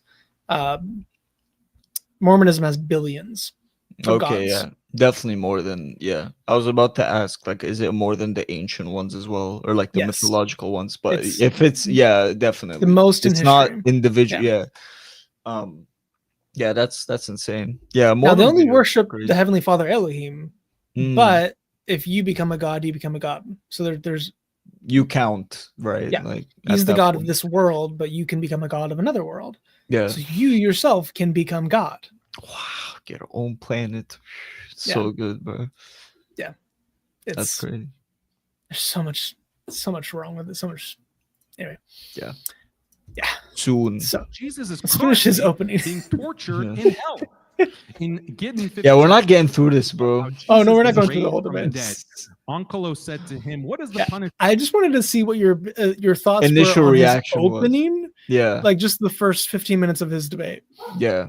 Not even David's response, just his opening. Yeah. And what you think about that? Of Jesus in the next world. Jesus said about himself, he's punished with boiling excrement. As the master said, anyone who mocks the words of the sages will be sentenced to boiling excrement. And this was his sin as he mocked the words of the sages. So according to the Talmud, in the afterlife, Jesus is being severely punished in hell in boiling feces. The Talmud also targets the Blessed Mother of Jesus by mocking the virgin birth. This is detailed by Peter Schaeffer, Princeton professor of Jewish studies, in his book, Jesus in the Talmud, published by Princeton University Press. Schaeffer highlights how the Talmud goes to great lengths to mock Jesus and his mother, accusing her of adultery with a Roman soldier and covering it up by claiming a virgin birth. These claims appear in Talmud Shabbat 104b, Sanhedrin 67a, and elsewhere. I strongly urge Christians to read Schaeffer's work to grasp the intense hatred Judaism's most holy text shows towards Jesus.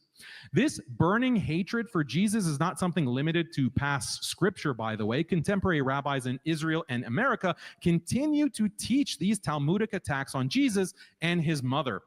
Christians might also like to know that Jewish law holds that it is a holy act to insult Jesus and his mother.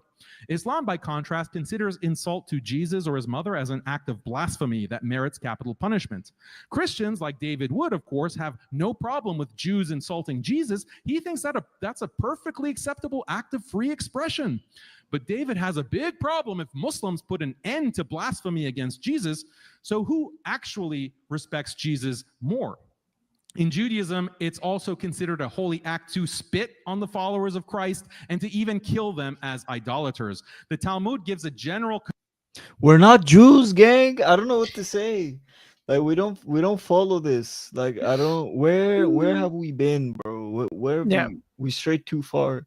This is also a lie. He's lying here. Well, yeah, it's like so I'm too unfamiliar. Yeah, I'm too unfamiliar with like the Jewish text, but even just on a surface level, I'm like, bro, like, what are we talking about now? Yeah, it's crazy. So this text is not even anything to do about Christians. This is specifically, if I remember correctly, it's like during the it wasn't the flood. It was one of the events, and it was Egypt. It was Egypt. So the Egyptians were all killed during the plagues, and then there's this commentary about how they're supposed to kill the best of the Gentiles because they were still supposed to kill the Egyptians. So the idea was the ones that survived the hail were the Egyptians that listened to the Jews.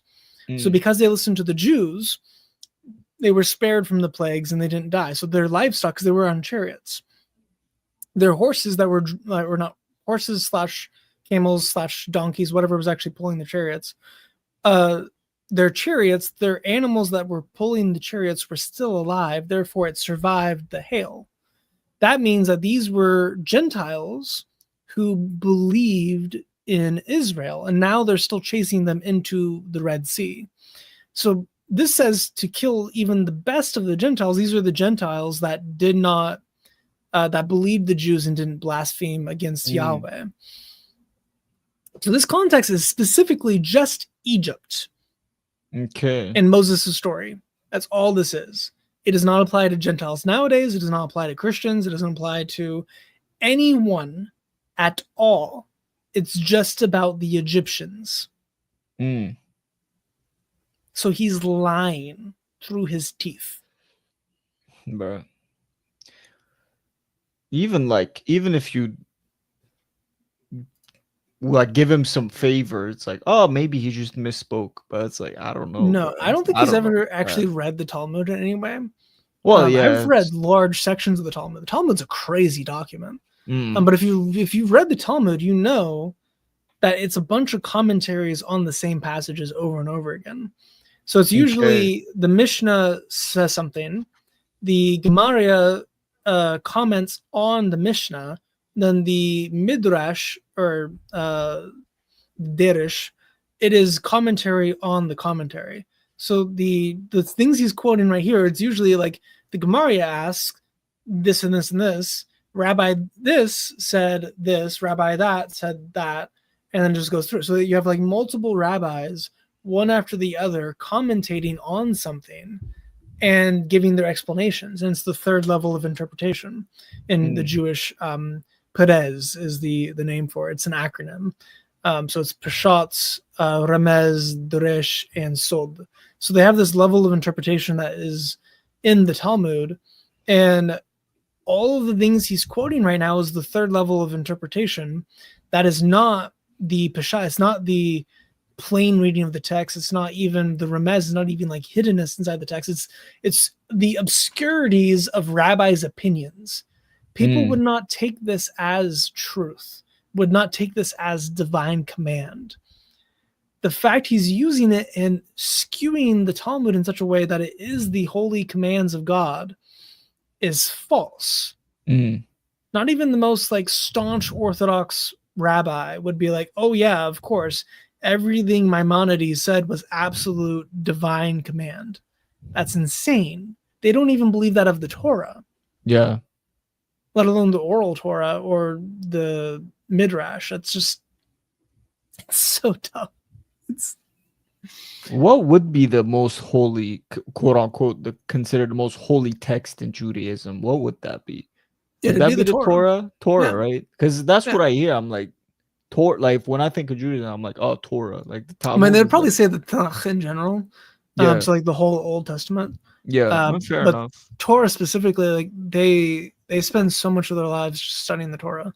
You have to read. So whenever you do Passover and whenever you do the festivals for Yom Kippur and a lot of the other big festivals, you have to read the Torah during that process. You don't have to read the Talmud. There's many Jews who've never read the Talmud. I don't know of any Jew that's been through bat mitzvah or bar mitzvah who has not read. Like you have to know much of the Torah to be able to do it. You have to be able to do the reading of the plagues and the Exodus story. That's a part of every Passover meal. Men are expected to basically memorize that section. So like most of Exodus. You have to essentially have memorized. So there's so much of their focus on Torah and on Tanakh that you can't just. It's so dumb to say otherwise. It's so dumb to try and make the claims that he's making about the Talmud. Yeah, they put emphasis on the Talmud because the Talmud is their explanations. Yeah. But the ones who search through the Talmud are just as likely to go through the Zohar. Yeah. And that is absolutely not the Bible. I don't know, bro. That's the Kabbalah writing. So that's their. Yeah.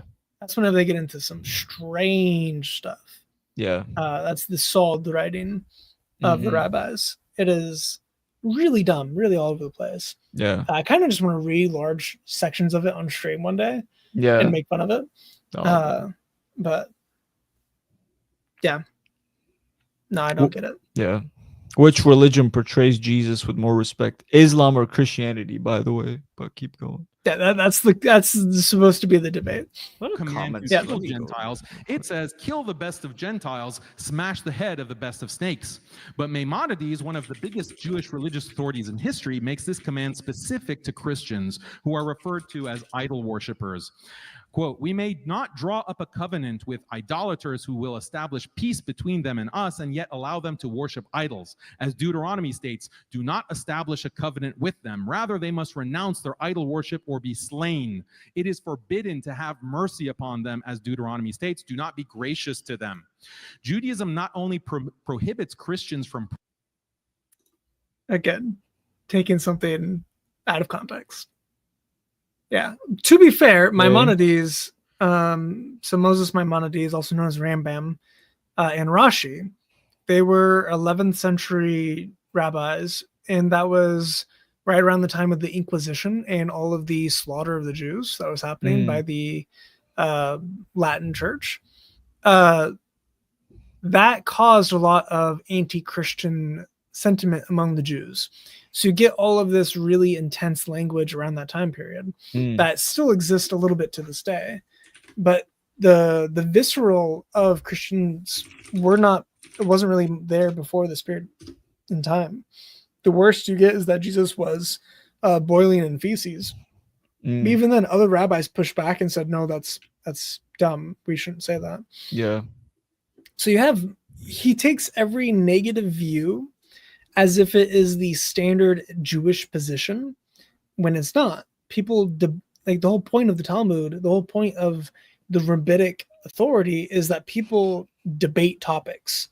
Yeah. It's not, this rabbi said this, therefore it's this way. It's not divine dictation the way that the Quran is supposed to be.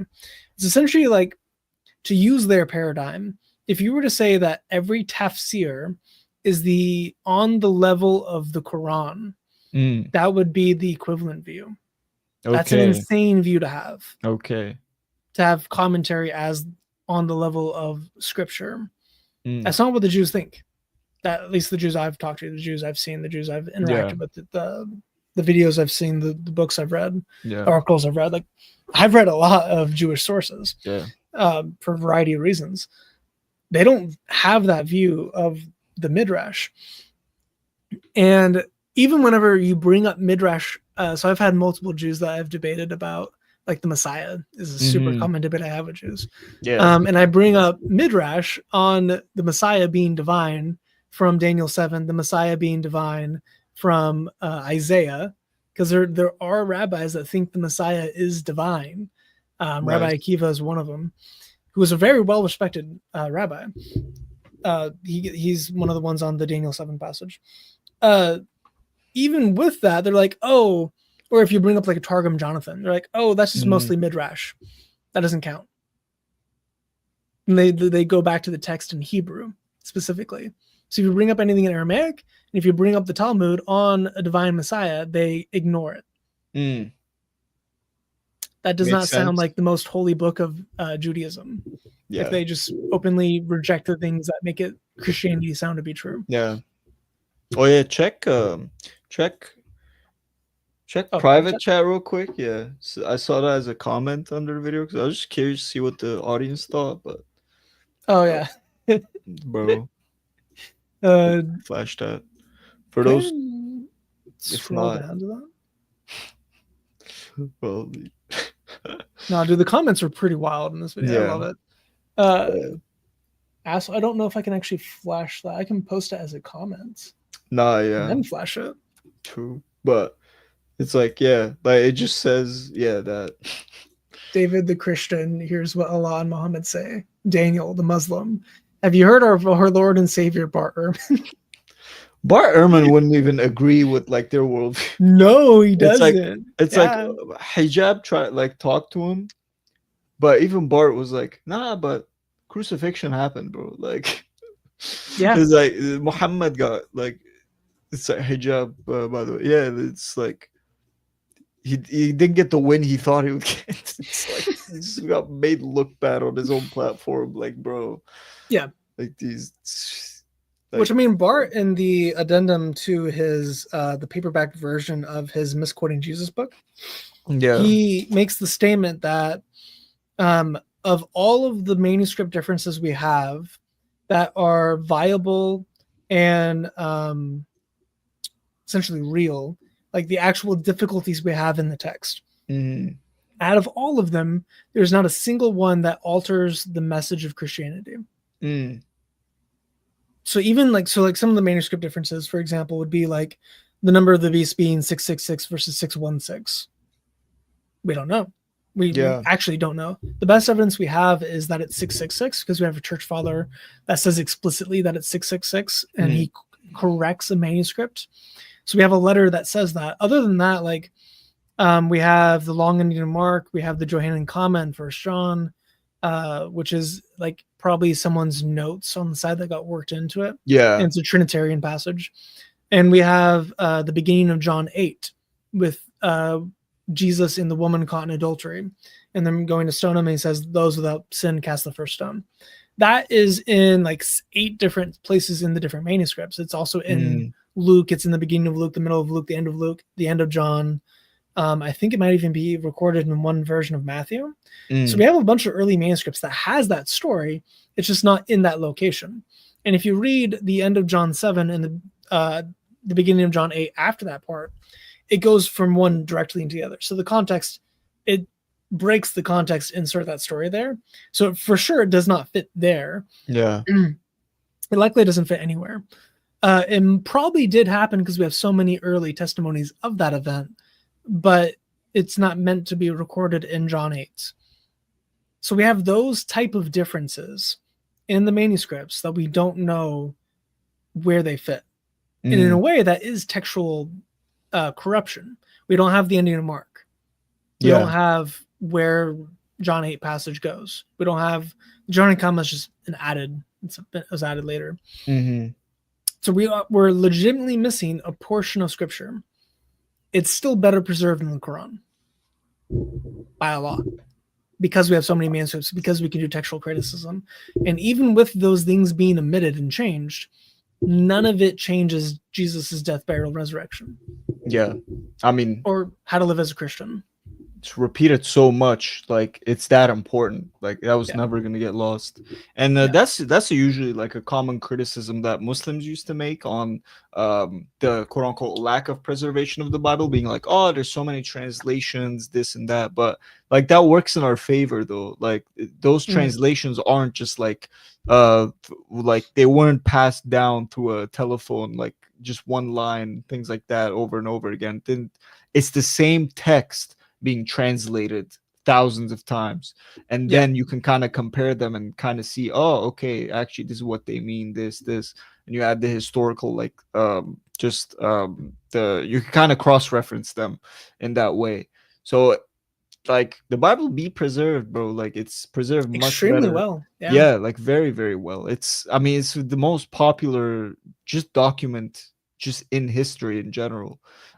There's so much work not only being done on the manuscripts and just the Bible in general, but also has been done. Like there's so much on that.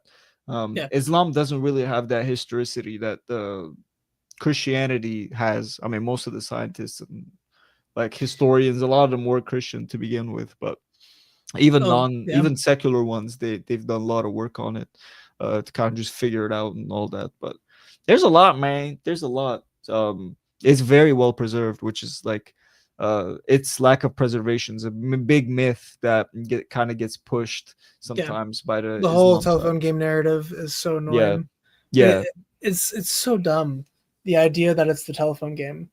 Not only do you have so I saw this comment on Chris from Speaker Corner's live stream today. And just Muslims talking about how the telephone game, we have copies of copies of copies of copies. Yeah. So we don't have the original. It's true, we don't have the original. We have copies of copies. But that doesn't mean that the copies of copies didn't have the original to begin with. Yeah. And that they didn't have the people to talk to who wrote down the original, or people to talk to who copied from the original. Yeah. And you don't have multiple manuscripts to copy from. So even if you only had one manuscript, you could still make a faithful copy of it if you just are very careful and patient.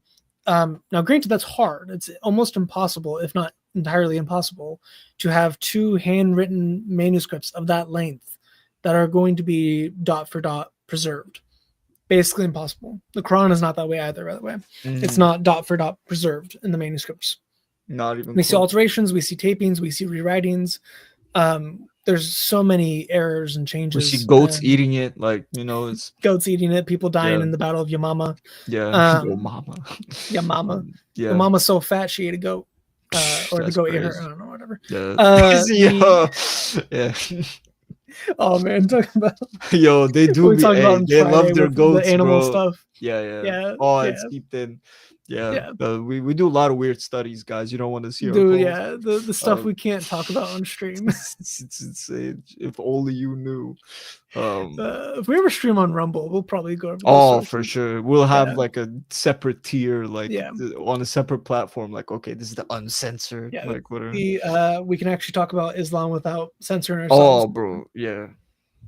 We can call Muhammad a pet. Oh yeah, it's we kind of do that. I mean, it's literally cycling. It's fine. We can do that. Yeah, no, he's a document format. Yeah.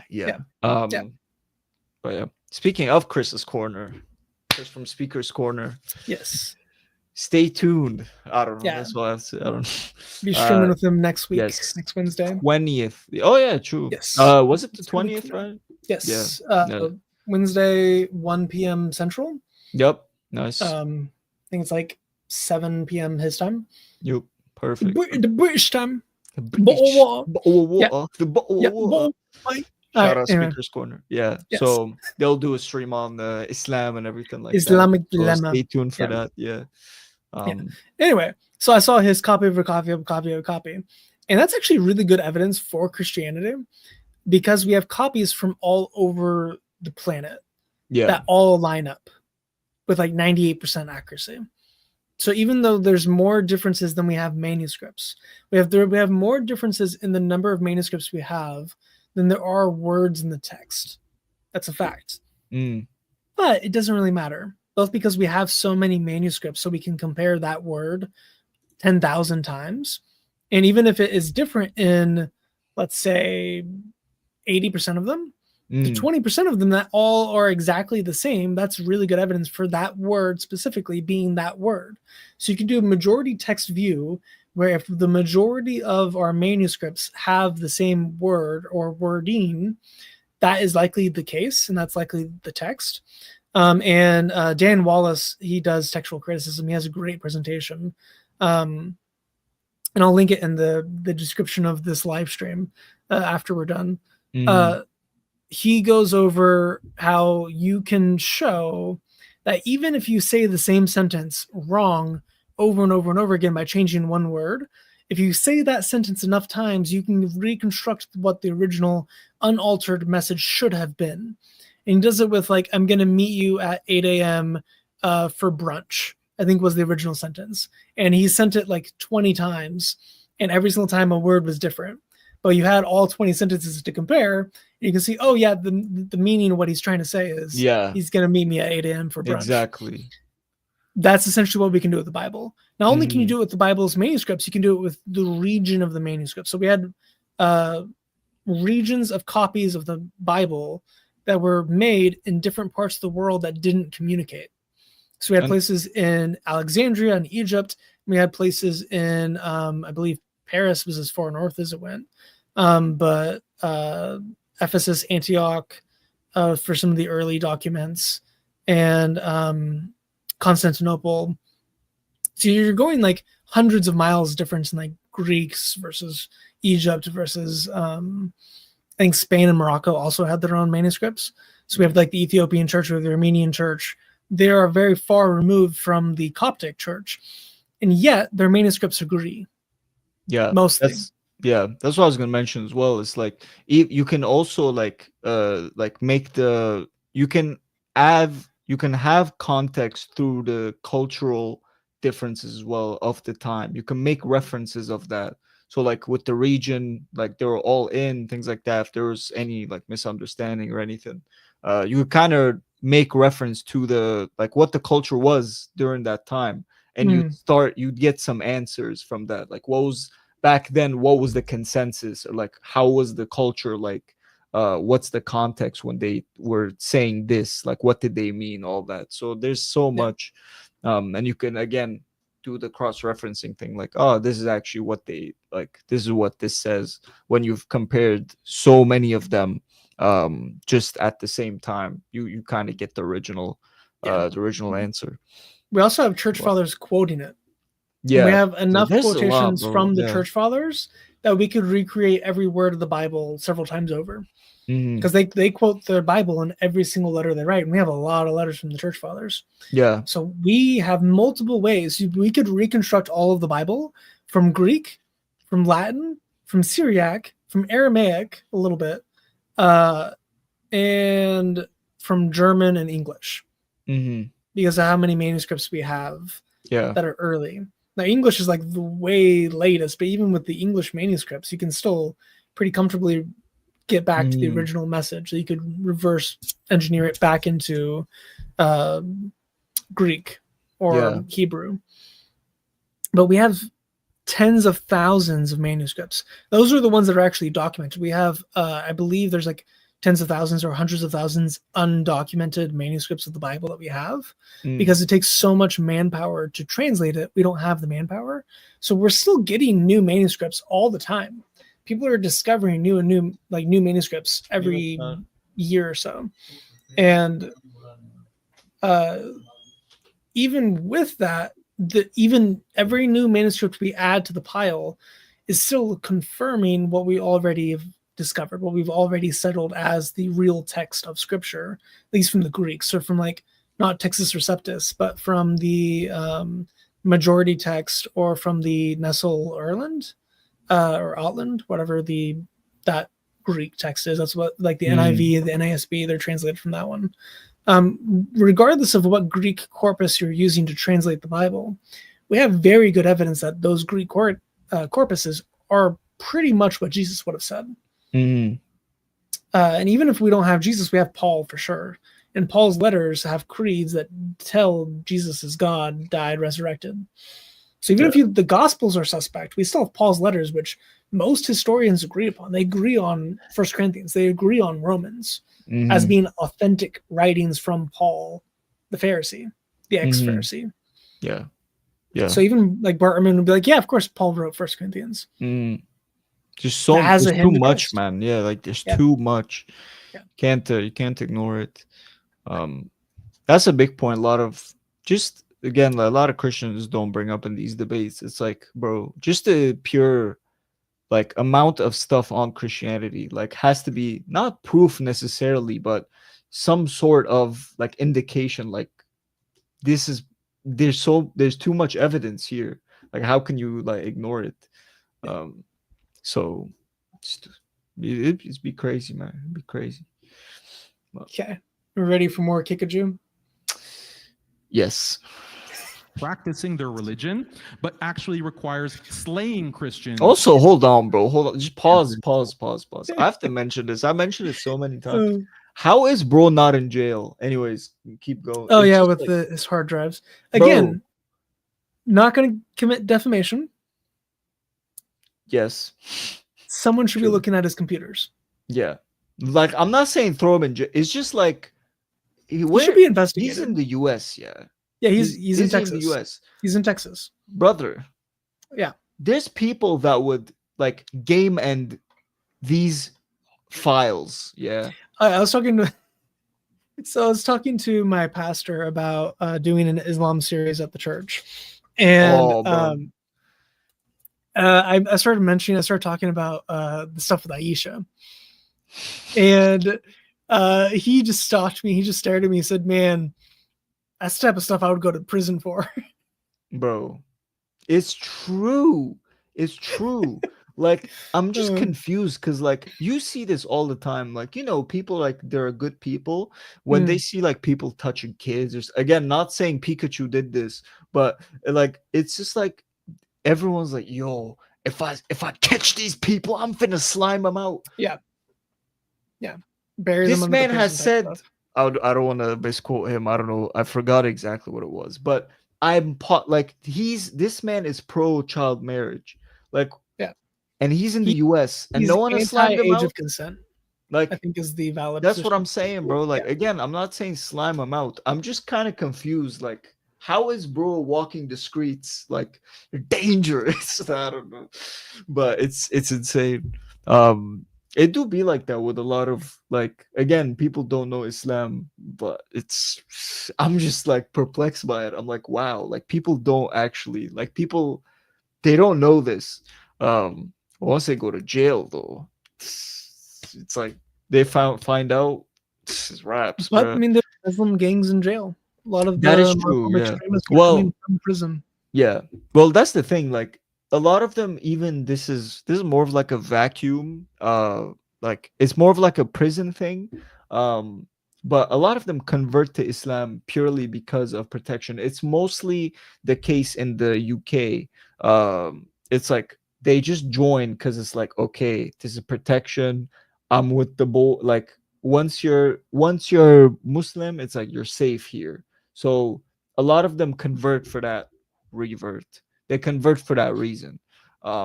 Just because they're like, you know, I don't want to get slimed out, so let me follow the prophet and all that. And they come out the same. A lot of prisoners in general have like religious, like coming to religion moments.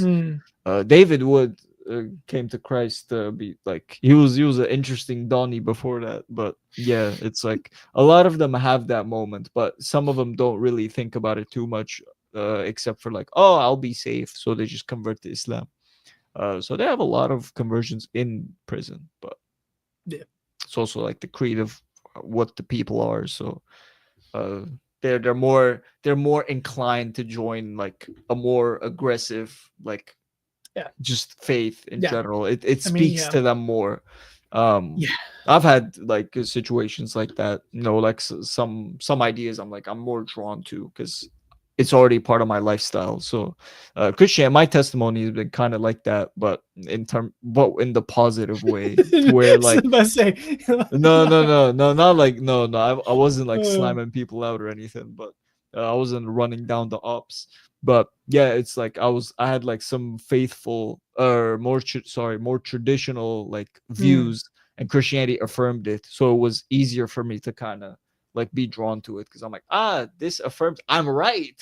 So I just joined it. But yeah, for me, obviously, yeah, true. What do you mean? Yeah, your faith is built on a lie. Real. But yeah, obviously there's a difference though. It's like, yeah. Yeah. But let them do that. I said, dude, I can't say this type of stuff on stream. We're so stupid, bro. It's getting late, bro. We gotta keep watching the video. Wow. Islam, by contrast, allows Christians to practice their religion as protected people, or Ahl al-Dhimma. Again, Christians like David. Wait, pause that. Wait, what did he just say? Islam allows Christians to practice their religion as that is. No, bro. No. Hold on, bro. Hold on. I wish I could show stuff on. Anyway, you can share your screen. Oh yeah, true. Actually, I forgot. Hold on. Yeah, bro. That is a bold-faced lie. Bro, that's crazy. Yeah, no, David actually brings this up later on, that he calls him on it. It's like, Christians cannot, Takia. So, Christians cannot actually do their faith under Islam because they can't proselytize, which is a major part of Islam. They can't say that Jesus is God and worship him publicly. They can't, tell people about their faith, like why they are a Christian. There's so many things that you can't do as a Christian, as a dhimmi. And you're essentially a slave. You're forced to pay a tax. And then you're forced to not wear shoes. And show me. It's funny you mentioned tax. Oh, the jizya, brother. This isn't even this. This is like just the first example that came to mind. I'm not even showing the violent stuff. Bro, what are we talking about? Even what you have to be able to endure as a dhimmi, it doesn't work, man. It is so wrong-headed to even make that claim, and he gets called out on it in Islam. Yeah, almost every single false claim he makes, David calls him for it. David did an excellent job on the debate, even though the debate was a bit of a joke. And Thaddeus from not Reasoned Answers, maybe Reasoned Answers, he pointed out that the debate that he pitched was supposed to be, is Christian Zionism good? And David didn't want to do that, so he just ended up doing it anyways. It was Reasoned Answers. Yeah, Thaddeus. I have Reasoned Answers and Reasoned Belief, two different YouTubers. So Thaddeus pointed out, like in the Q&A, that he is essentially debating a topic that was not meant to be debated. And it's actually one of the comments here that he said that he should be blacklisted. So Daniel asked to debate Christian Zionism. David refused. So Daniel made up a topic and debated Christian Zionism anyway. He should be blacklisted. Absolutely. He should be blacklisted. It's so incomprehensibly deceptive to do this. And his argument isn't even good. That's the crazy bit. Like he basically lied to get this debate, and he still did a bad job with the false debate. It's crazy.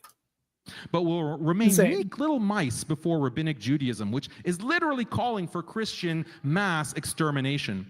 No. And a final point, because Judaism rejects Jesus as the Messiah, Jews are waiting for another Messiah, which by definition is a false Messiah and the Antichrist. Religious Jews are actively working to build their third temple in Jerusalem in order to summon the false Messiah.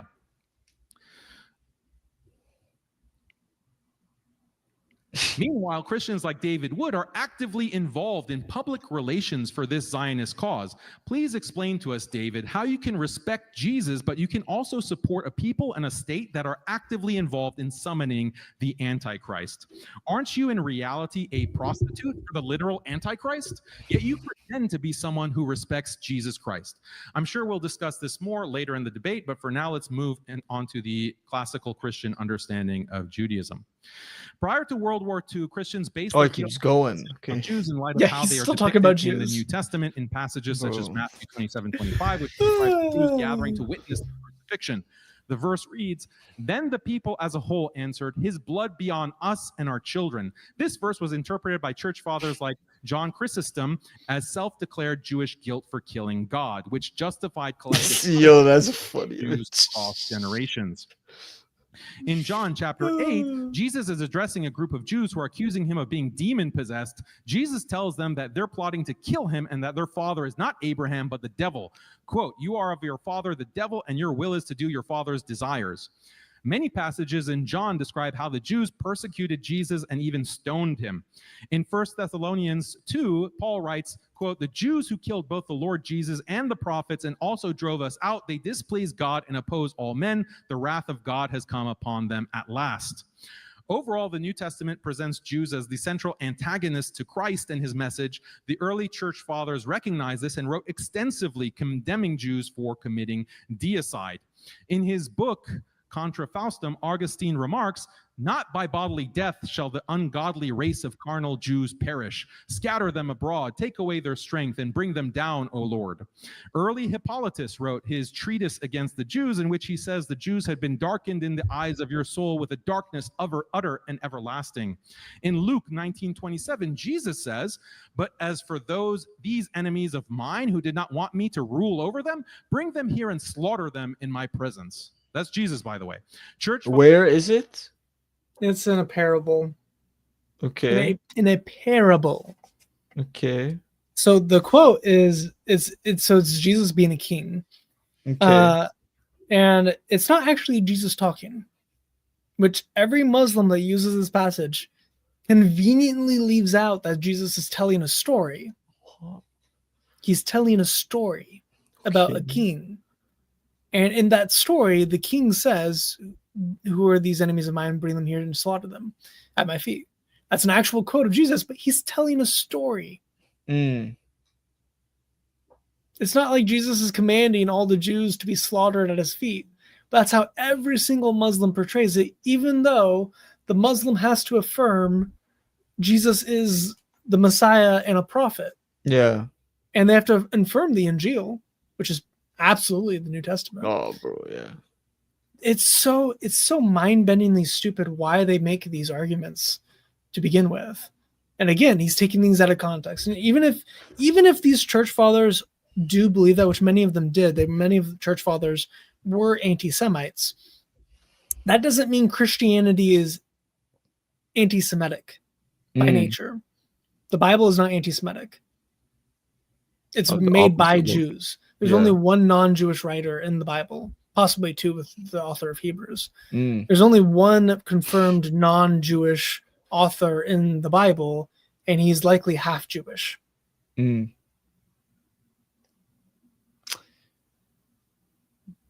Yes. It's so dumb. Bro. So let's just Father John Chrysostom claimed that Jesus here was referring to the Jews.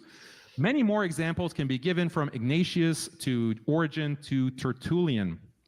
Now let's brief. It's actually a really good quote from Emmaus. Muslims have to twist Jesus' words to have him teaching jihad, as the Quran claims. And that's essentially how they use it. They use it in a way to show that Jesus wants to kill people, that Jesus wants to have his enemies slaughtered, in the same way that Muhammad wanted his enemies to be slaughtered, the same way Allah wants his enemies to be slaughtered, even though Allah also claims that he doesn't have any enemies, because what can they do to him?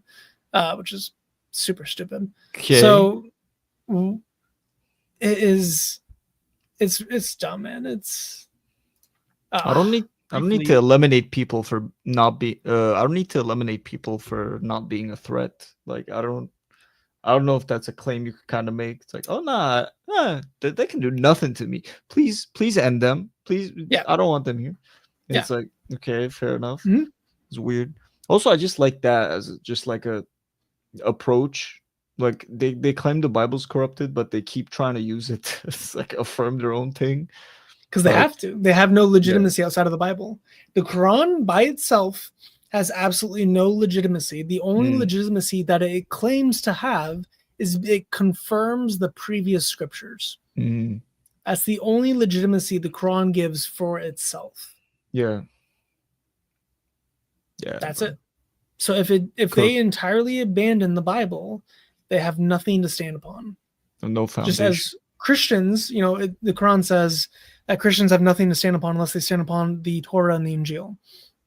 That the people of the book, Jews and Christians, and Sabians for whatever reason, which are Gnostics, but Jews and Christians have nothing to stand upon unless they stand upon the Torah and the Injil. But if you do that, you show that Islam is false, which is hence the Islamic dilemma. And yet they still cling. They have to cling to the Bible, because if they don't, they have nothing.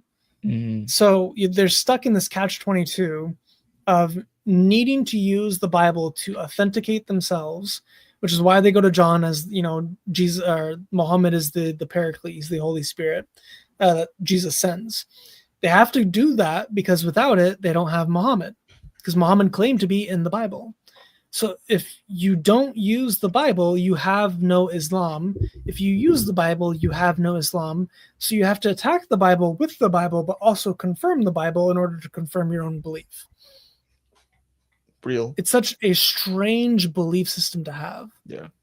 It makes no sense to me. And also, I love this argument that God logic Avery uses, where it's basically like, would you believe in a religion that has corrupted books? No, of course not. Why would I? Well, why are you a Muslim? You believe that the Torah and the Injil have been corrupted. Those are the words of God, right? Well, yeah, the Quran says that they're the words of Allah, but you believe the words of Allah have been corrupted. So therefore, in your religion, you have corrupted books that you're following, that you're believing in. I never thought about that. It's actually pretty smart. Like, they believe in corrupted books. They have to. The Quran believes in corrupted books from their view. Well, God's words can be corrupted. That's if God's word can be corrupted, what protects the Quran? Yeah. Okay, Avery, cook, man.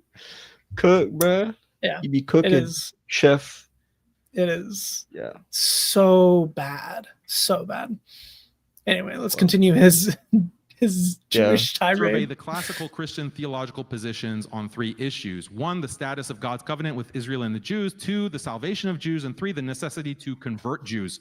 Historically, the Catholic, Eastern Orthodox, and Protestant churches were all secessionists. Pause real quick. What? Like, I mentioned this earlier. I kind of glanced over. I forgot to. What do you mean, like, Jews were promised salvation in terms of, like, like, bro, you need to believe in Jesus. He does know that, right? No, like, just because you're Jew doesn't. It's crazy. He makes that claim in every single rebuttal, and in the Q&A, he makes the claim a bunch of times that Jews, according to Christians, don't need to believe Jesus is God to be saved. Like, brother, they're confusing. No Christian Islam, has bro. ever believed that. Well, so I think he's getting to like dispensationalists who do believe that Jews will be saved, because Romans 11 talks about how after the fullness of the Gentiles comes, the Jews will return to Christ, which we get in typology. So like if you look at the typology of Joseph with his brothers rejecting him the first time, so like the brothers represent the rabbis and rabbinic, like the Jews in general, like the Pharisees. The brothers reject Joseph. Joseph goes, serves his prison sentence, gets punished for sins he didn't commit, and then becomes the second below Pharaoh, who is God to the Egyptians. He's essentially the second place behind God, who's in charge of the kingdom. All the Gentiles accept him, and then the Jews come back to him and accept him in the second coming. So the first time they reject him, the second time they accept him. So we have this typology of Jesus with the Jews and Gentiles in Genesis. And we get that also in Romans, where after the fullness of Gentiles come, the Jews will come back to him, which we see with Messianic Jews in Israel right now. There's every month, there's more Messianic Jews coming to Jesus. Just a fact of reality. People are converting to Jesus in both the Gentile and the Jewish views. So we see this fullness of the Gentiles happening right now with the internet. Like all over the world, people can get preached to in their own native language with AI. That's awesome to think about. But the fullness of the Gentiles is currently happening, and we see the conversion of the Jews currently happening, which might be like, oh, it's the end times. But there's not a single person, like even in the dispensational circle. Still very different. Like, it's still, we do not think that the Jews will automatically be saved because they're Jews. Yeah. We think that the Jews will be saved because they're going to become Messianic Jews. Yeah. Not because they're going to be saved. Just Jewish. Oh, you don't actually don't have to believe. Like, this isn't Islam, G. Like, no, it's you're not like, oh, he's a Christian. He believed in the old book. He's saved. You're confusing the religions, gang. Like, this is your faith. Like, this isn't Christian. They still have to believe in Jesus at some point, bro. Like, yes, yeah. Like, they Jesus have to is come required to Christ. for salvation. This is for everyone. Like, I heard, in his opening, he mentioned that I was like, what? It threw me off guard, but I was just trying to listen. He brings it up like 7 times, and even after David's like, what are you talking about? Of course they don't believe that. He still double downs on it. I have no idea where he's getting that from. Yeah, It's man. insane. Yeah. Christ replaced God's old covenant with Israel. Since Jews rejected the Messiah, they were no longer considered God's chosen people. This is based on the New Testament, 8:13, Matthew 21:43, but primarily from the letters of Paul in passages such as in Galatians. So he's reading that as a covenantal theologian, which not all Christians are. There's actually ongoing debate about that very topic right now, but Hebrews 8 seems to indicate that the church did not replace Israel. That Israel, like ethnic Israel, is still a thing, which, you know, kind of was proven right in the 1940s when ethnic Israel literally became a thing again. Yeah. So again, he's it's interesting. He's straw manning dispensationalist views while also confirming covenantal theologian views or covenant theology views. He's cherry picking his Christian views and portraying it as if that's the standard when there's so much debate about this topic. And most Christians don't even know that that's a topic that is debated because it's not, we don't go through that much in like your Sunday school classes or in sermons. You wouldn't be listening to that. So Christians who don't study theology deeply, they don't even know about that. And he's portraying it as if that is the truth. The standard. It's so deceptive. So he's lied a bunch so far. He's also deceiving facts. So he's twisting facts and outright lying. Kind of have to, right? Like if you're... And it's not even the topic. Yeah. It got really lost at this point. Like, again, I understand what he's trying to like get at. Like, I understand his initial point what he was trying to make, but now, bro, we're at a point like you've strayed way too far. Like in this, it doesn't make sense. But you kind of have to like deceive and change information, things like that, or like you have to if your point of argument is already false. Like, how can you not falsify it? You know what I mean? Like, you're wrong. How this is like me trying to like in high school when I was debating the point I don't agree with, like me taking the stance that I don't agree with, trying to debate it. I'm like, okay, but it's not effective. Like, I know this is wrong. Like, how can I rationalize this? So I have to like I have to take their brain and like try to. It's weird. So which even that's so, why a lot of these debates end up this way. Yeah, Thaddeus in the video he posted today about this debate, he mentioned that he talked to a high school debate teacher, and the debate teacher said that Daniel did worse in this debate than he's ever seen a high school student do. Okay, jeez, bruh. Who? Yeah, I haven't heard of this dude. That's funny though. Oh, Thaddeus, he's great. Yeah, he's on the Discord. Oh, okay, he's in the thing. Yeah, he's a cool funny. Dude. He's fun to talk to. Yeah, he made a video on like 100 things that Islam gets wrong or something like that, or like 100 things to know about Muhammad. And all the responses to him were just straw men. So he went on David's stream to go over the video, and he had a literal straw man outfit on, which is, bro. So he had like the straw cap, the straw. What? Oh, that's funny. He was literally a straw man going through. I think it was Mohammed headscarf. He was tearing apart. No, maybe it was Fareed. It was one of the da'is that were tackling his video, and it was just all straw man attacks. So he literally dressed up as a straw man. He's great. I love him. That's funny. Yeah. Anyway. Quote, know then that is those of faith who are the sons of Abraham. If you are Christ's, then you are Abraham's offspring, heirs according to promise. Here Paul is indicating that the Jews can no longer consider themselves heirs of God's covenant unless they accept Christ. The doctrine of supersessionism in both the Catholic and Eastern Orthodox churches was derived from these passages of the New Testament, as well as the early church councils. In the Council of Jerusalem, Paul argued that Gentiles did not have to observe the Mosaic law in order to receive God's covenant. Rather, faith alone was sufficient. The First Council of Wait, did he say Paul or Peter? The early church councils. In the Council of Jerusalem, Paul argued that Gentiles Gentiles did not have to observe the Mosaic law in order to receive God's covenant. Rather, Okay. faith alone was That was not sufficient. Paul. The first Oh, council further required that okay. congregation That was sever Peter. connection with the Jewish calendar by formally Got the detaching P's the wrong. celebration of Easter from the celebration of Passover. The third council of Constantinople forbade Christians from following Jewish rites under pain of excommunication. By this point, Judaism was seen as formally defunct, with the assumption that the populus Dei, meaning the people of God, were now fully under the church. Numerous church fathers So far, I think that's the only truthful things you've said. Mm. But all that was true. also expressed Okay. supersessionism. Augustine Other wrote, than Paul quote, "The being Jews at are not the the sons council. of Yeah. Israel, we are." That's Justin Martyr, in his dialogue with Trypho the Jew, wrote, quote, "For the true spiritual Israel and descendants of Judah, Jacob, Isaac, and Abraham are we who have been led to God through this crucified Christ." Now, shifting to the Protestant denominations. also love how he's cherry picking church fathers. There are church fathers who think that the Jews still have a place in the body, especially because early Christianity was largely Jewish for a while. Now, by the time of Augustine, which is 400 AD, that ceased a good bit. There was still a lot of Messianic Jews that were in the church, though. And you have anti-Semites that were like issuing the God killer, even though that's entirely missing the point of the Gospels.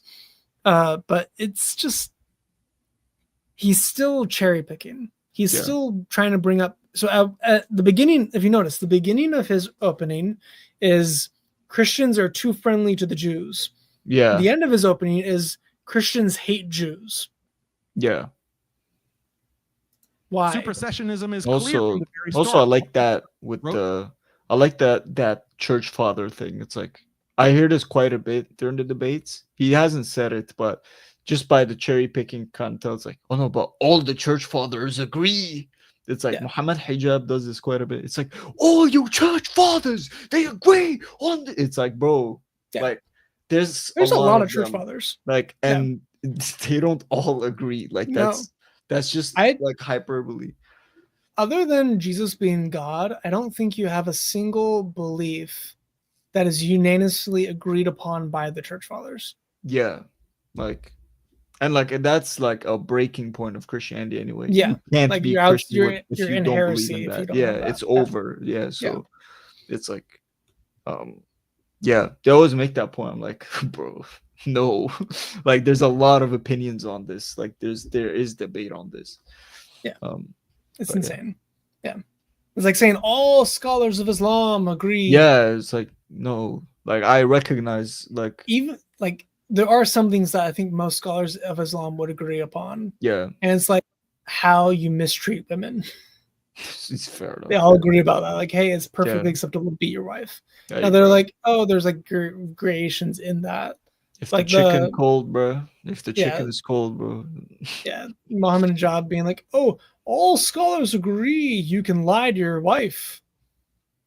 Bro, you just can't hide yourself in the hotel room, bro. Like, you don't need to justify it. Yeah, like, bro, that one, I think it was an AI image. Like, it was flashed at some point. It's just like a AI, like in the Ghibli, what do you call that? Ghibli style. It's just him trying to hide, and he's like this tall, like this tall 6'5" individual. I've seen the image. It's like great. You know what I'm referring to for sure. But it just it's just funny. Oh man, like, you're not hiding, bro. Like, but they'll do this. I recognize even Aisha's age, for example. Like, I recognize, like, I'm like, look, you may not believe in the hadiths, things like that, but this is a very popular, like, opinion, so I have to address it. But I'd never say like all scholars agree on this. Like, no, they don't. Most of the scholars agree, though, and all the hadith agree. Well, that is true. Well, if we know anything about Muhammad, it's that he married a 6-year-old. Yes, yeah. But again, like, some people are like, they blatantly ignore. Like, I recognize hadith is an important part of Islam, like very, very big. So to be a non-hadith believing Muslim is kind of weird, but I still recognize them. Like, okay, like, let's say I'm debating that person, I don't really use that as an argument. I would use it in terms of like, oh, but okay, it is weird. Like, usually a Muslim would agree with this, because like, but if you're Yeah. Quran only, I just moved. I mean, you still have to use it for historical facts. That's what I'm about saying. Muhammad. Yeah, it depends. Even if what you don't take is it for about. doctrine, Yeah, just historical knowledge about the man yeah, comes from exactly. Hadith, from the Hadith and from the Sirat. If you don't have either of those, if you're Quran only, you don't know anything about the Prophet at all, other than people thought he was a false prophet. Yeah, fair enough. That's the only information you get about Muhammad in the Quran, is that people made fun of him and called him a false prophet. That's it. That's crazy. What a legacy-defining moment. Yeah. And he was, and it's true. So, as some of the true things that the Quran has, that, men say that this is only fables of old, and you're just bewitched and a liar. Bro, which is great. It's true. Bewitched. Yeah, it is. In his Ginger as well. Anyway, the Jews and their lies, quote, such ruthless wrath of God is sufficient evidence that the Jewish people assuredly have erred and gone astray. Even a child can comprehend this. For one dare not regard God as so cruel that he would punish his own people so long, so terrible, so unmercifully. Therefore, this work of wrath is proof that the Jews, surely rejected by God, are no longer his people, and neither he any longer their God. John Calvin writes, quote, the seems very out of context. Abraham was no, it's not. Martin Luther was extremely anti-Semitic. Oh, nice. Kingdom. Okay. What about salvation? Can Jews attain salvation outside of the church? Again, prior to the 20th century, Christian theologians were overwhelmingly of the position that salvation was only through faith in Christ, and that Jews were cursed both in this life and the hereafter for their rejection of his kingdom. In the Catholic tradition, Thomas Aquinas in Summa Theologica affirmed that Jews could be saved only by explicit faith in Christ, viewing their unbelief as willful. Correct. John of Damascus cites kind the of Gospel the point. on 6:51 through 55 to emphasize that Jews must accept Christ for salvation. Quote, I am the living bread that came down from heaven. Whoever eats this bread will live forever. This bread is my flesh, which I'll give for the life of the world. Then the Jews began to argue sharply among themselves, how can this man give us his flesh to eat? Jesus said to them, very truly, I tell you, unless you eat the flesh of the Son of Man and drink his blood, you have no life in you. Whoever eats my flesh and drinks my blood has eternal life. Within Protestantism, Martin Luther notes that the Jews cursed Jesus, and therefore, of course, they're damned. Quote, what harm has the poor Jesus done to the most holy children of Israel that they cannot stop cursing him after death? Indeed, such fire of divine wrath we behold descending on the Jews. We see it burning ablaze in a flame, a fire more horrible than that of Sodom and Gomorrah. Not content to simply condemn Jews, Luther also called for extreme violence. Quote, first, their synagogues should be set on fire. Second, their houses also be razed and destroyed. We are at fault in not slaying them. Pretty hardcore. Martin Luther was crazy. Must be targeted for conversion. They base this on the evangelism of Jesus as described in the Gospels as mentioned. Martin Luther in his later years got more and more and more anti-Semitic. Yeah. His writings are deeply anti-Semitic. It is bad. Like, bro's a noticer. It's bad. He's got angrier and angrier. Yeah. Mentioned in, for example, Matthew 10, verses 5 through 6. These 12 disciples Jesus sent out with the following instructions. Do not go among the Gentiles or enter any town of the Samaritans. Go rather to the lost sheep of Israel. For over 1900 years, doctrines like supersessionism and salvific exclusivism defined Christianity. But after World War II, a major effort began to overhaul Christian theology. International Jewish groups blamed anti-Semitic Christian teachings for the Holocaust. The American Jewish Committee and World Jewish Congress demanded Christians revise their centuries-old doctrines. Instead of refusing, Christians accepted collective guilt, admitting their theology was responsible for the Holocaust. On the question of God's relationship with Jews, post-World War II Christians' view fall on a spectrum. This is described by Cornelius Venema, a theologian from Princeton Theological Seminary. He describes Christian views as falling on a spectrum. He calls the supersessionist view the extreme position at the far right. At the far left of the spectrum is dual covenant theology, which is the belief that God retains two separate covenants, one with Jews who reject Christ and one with those who accept Christ of the Gentiles. The old covenant with the Jews remains valid, and as long as Jews abide by it, they are saved, whereas Gentiles are required to accept Christ for salvation. Between these two poles are different variations of dispensationalism, new covenant theology, reformed theology, and more.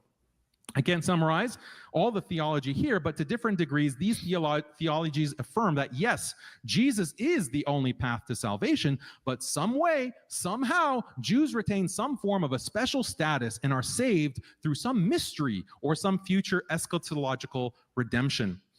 In the Catholic Church, for example, the Second Vatican Council was held between 1962 and 65, which produced the Nostra Aetate Declaration rejecting supersessionism. Quote, God holds the Jews most dear for the sake of their fathers, end quote. In 2015, the Vatican issued a further statement saying, quote, that the Jews are participants in God's salvation is theologically unquestionable, but how that can be possible without confessing Christ explicitly is and remains an unfathomable divine mystery.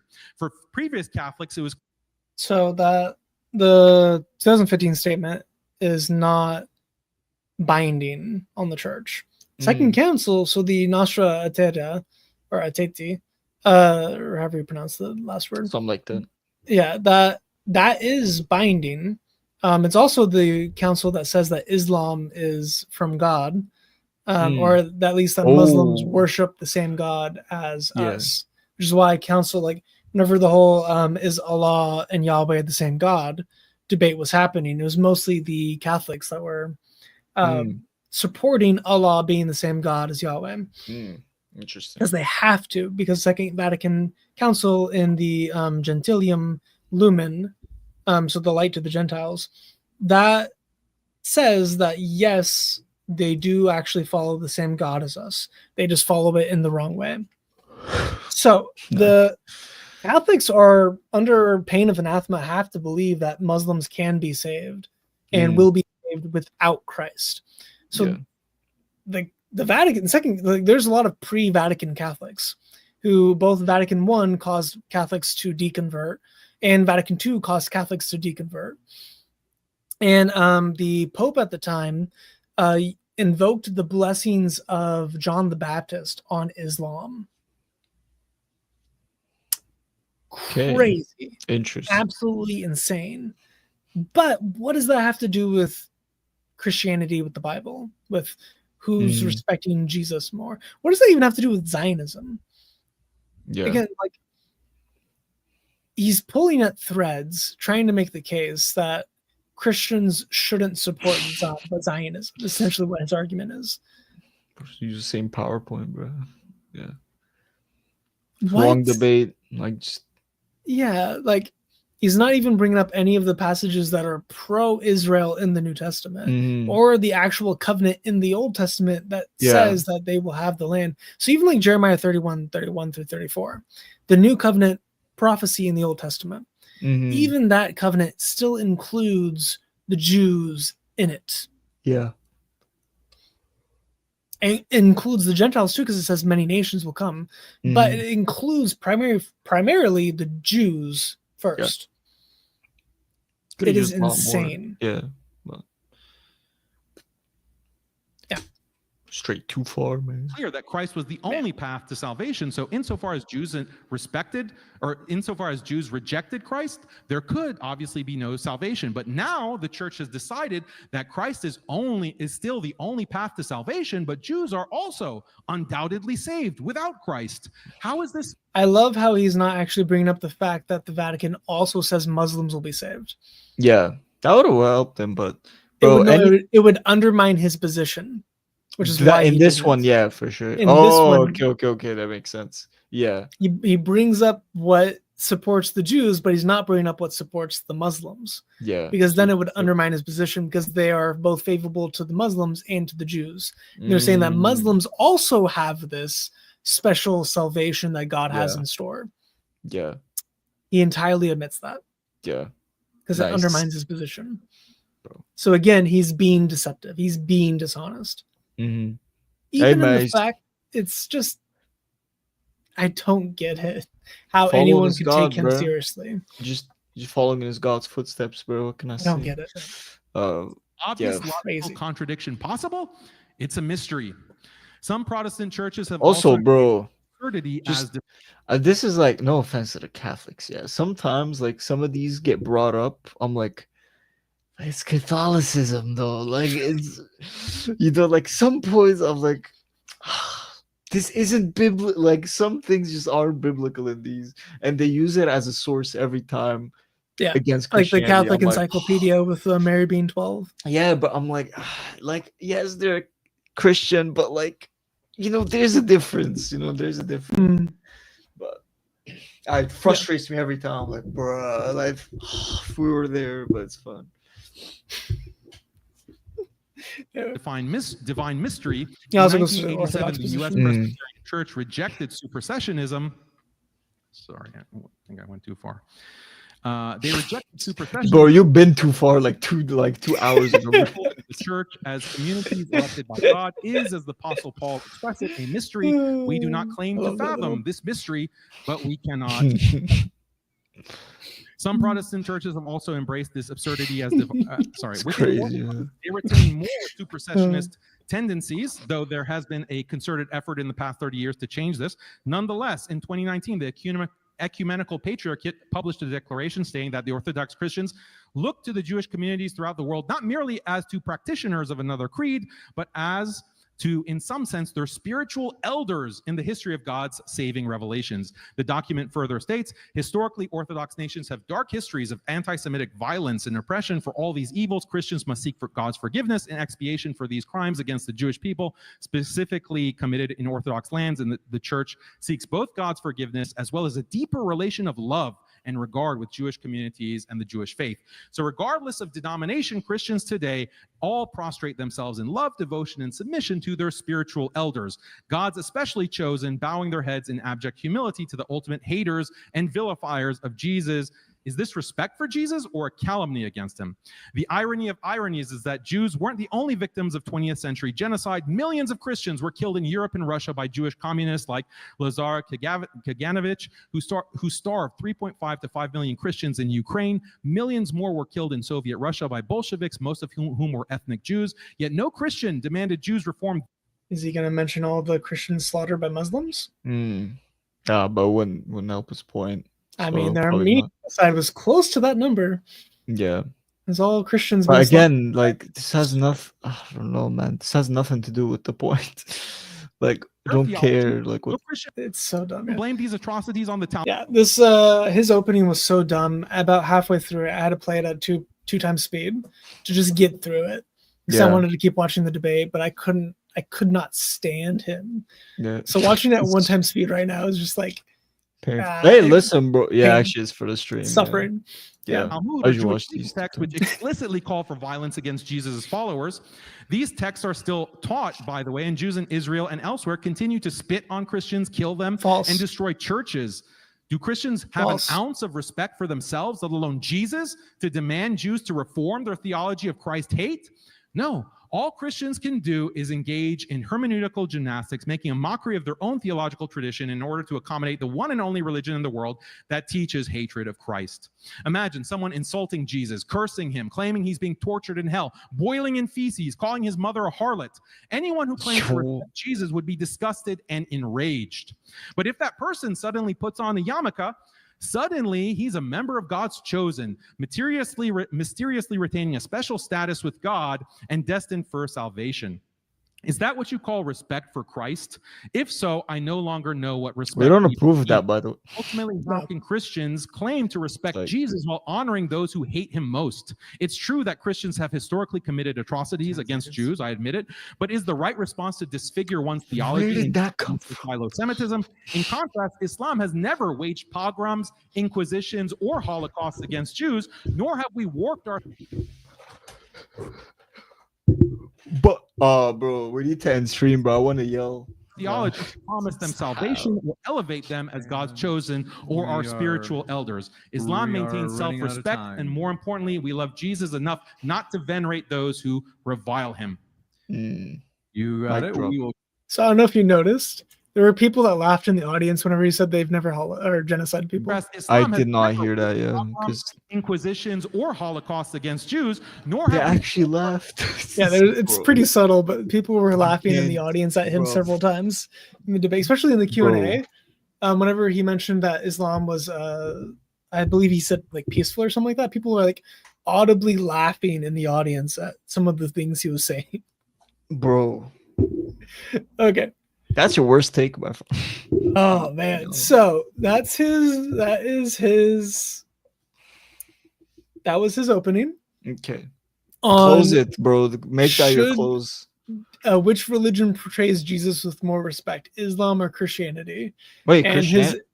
his entire argument was the Jews. Wait, we're talking about Christianity? Yeah, apparently I didn't know that. Bro, Yeah. the Jews. The Jews. The noticer, the grand noticer, Brother. bro. Yeah. Bruh. The comments are fantastic on this video. Don't though. understand it, man. So like who respects Jesus more, Christianity or Islam? So the Jews. The Jews, bruh. This one made me crack up too. Daniel was very keen to wrap up. He had to go pick up his wife from elementary school. Oh, bruv. This is what I'm saying, bro. How is bro still walking the street? Anyways, no, don't sue me. Actually, sue me. You read like nothing's actually. Don't sue me. I'll just ignore the legal letters. Oh man. Yeah, I don't know what that was. I understand what like the point he was trying to make. It's just initially, and then it just kind of like it went way too devolved outside. Yeah, he kind of got carried away with the Jews. In his rebuttal, he actually made the statement of David, it would be nice if you do me the respect to even prepare for these debates. He doesn't need to. He doesn't need to, but also Daniel didn't even debate the topic. Yeah, but what are we debating here? He's he doubles down with the Jew stuff in the rest of the debate too. He focuses so much on the Jews. Daniel has oh man. At one point, he started accusing people in the audience of being Mossad agents. Oh, okay, that's based. that's a good tactic to pull. Oh, I'm losing. He y'all accused just David spies, of working for Israel. He accused audience members of being Mossad agents, and Daniel has a bad habit of doing this during debates. Like he kind of like strays away from the topic too much. He even did it. I don't know if it was in the Sam Shamoon and like Jay Dyer debate. But he just he has this habit of like going off topic sometimes. I mean, kind of has to. A lot of Islam is like you have to kind of avoid some certain topics. Yeah. But it is weird. Even the like lantern with Andrew Wilson debate about Muhammad's wiener size. He didn't really answer that question. More because they hate Jews. Got it. Yeah, it's like Auntie, I do not understand it. Yeah. That was his argument. That was his argument for the rest of the rebuttals too. Like our respect to us respecting Jesus is listening to what he wants us to do, and like we respect him because we listen to him. Like he says, don't crash out. We're like, yes, we will. Okay, fine. He is God, which he claimed to be. Pretty big deal. We don't change his name. We get his name right. I mean, we do technically change his name, but it's a transliteration. Yeah, where it goes from Yeshua to Yesuus. Yeah, to essentially Yesuus again to Jesus, because the J becomes, or the Y becomes a J from Latin to German. It's essentially still just Jesus all the way through. Yeah, they changed it to Isa, which is Esau. Yeah, they confused it. They can't even get his name right. Also, do you respect Jesus if you're martyring his children? Like, is that, you want to talk about Islam and they've never done any they've never done it. Let's talk about that. You let's talk so where did you grow up because of Islam? Oh yeah, man. I moved out of my home, Syria, which was Christian at some point, became Muslim. Then a civil war happened because of Islam and dictatorship and all that. So it's like just even that. Oh, and now actually, speaking of Syria, speaking of my hometown that I haven't been in so long, and I miss very dearly. recently, this was obviously, if you guys are unaware, Bashar, who was the former president of Syria, has been overthrown, and now he has Jolani, who is a literal ex freedom fighter, who became was now become the actual president of the country. There has now been another rise of Christian persecution in the country. And, you know, if you respect Jesus so much, maybe you shouldn't murder his children. That would be nice. I don't know. Is that respect for Jesus? If someone killed my son, I would crash out. I would be like, nah, you know what? You like, it's over. But that's not even to mention that you were only in Syria because of the Armenian genocide. That like too. because of them slaughtering the Christians, they had to flee Armenia to Syria. Bro, it's like, bruv, like you're talking about persecution and all that, or like respect for Jesus, bruv. Jesus claims in his teachings, oh, these are my kids, all of, like, you believe in me, you're my child, all that, and you do all that, bro. Like, you don't respect Jesus. You respect the character you're pretending that is Jesus in your book. That doesn't have any historical accuracy. You got the name wrong as well. It's like, what are we doing here? Which we do have Arabic sources from the time of the Quran that says his name is Yasu. Yeah. Which is how you say Jesus in Arabic. Yeah, Yasu. It's either Yasu or Yasua. Either way. Yeah. That's actually Jesus. Yeah. Esau is not Jesus.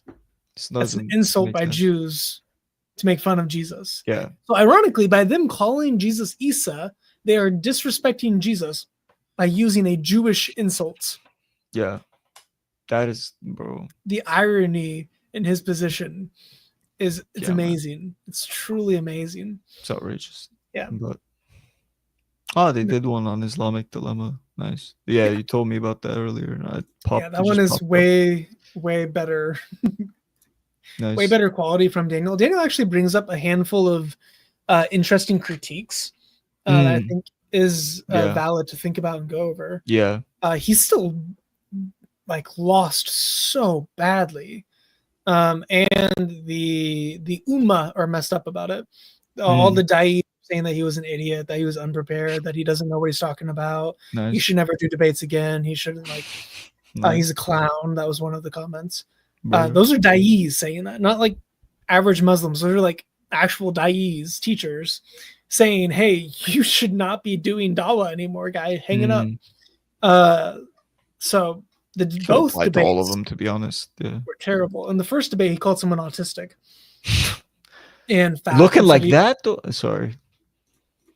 And he said he didn't want to see your belly because you're so fat. And in the second debate, looking like that, though. Sorry. He started calling people Mossad agents and how much are you paid, and that's a based like tactic. Idiots and like hilarious. I think he called them dogs at some point too. Like it was not good. David at some point got really fed up and just started shouting as well. Jesus is and the reasoning was, well, what do we do? These we just have them shouting at each other. So nice. And then James just like, so I do want to hand it over to Al. We need to like calm down, this guys. is Christian theology. Could just wrap it up, James. It's like 9:20. So, and then Daniel was trying to answer, and I understand, but like, just take a deep breath. Listen, wait, what was the context to this? What happened? The God, Jesus, forcefully impregnated a 12-year-old Jewish girl with himself. With himself.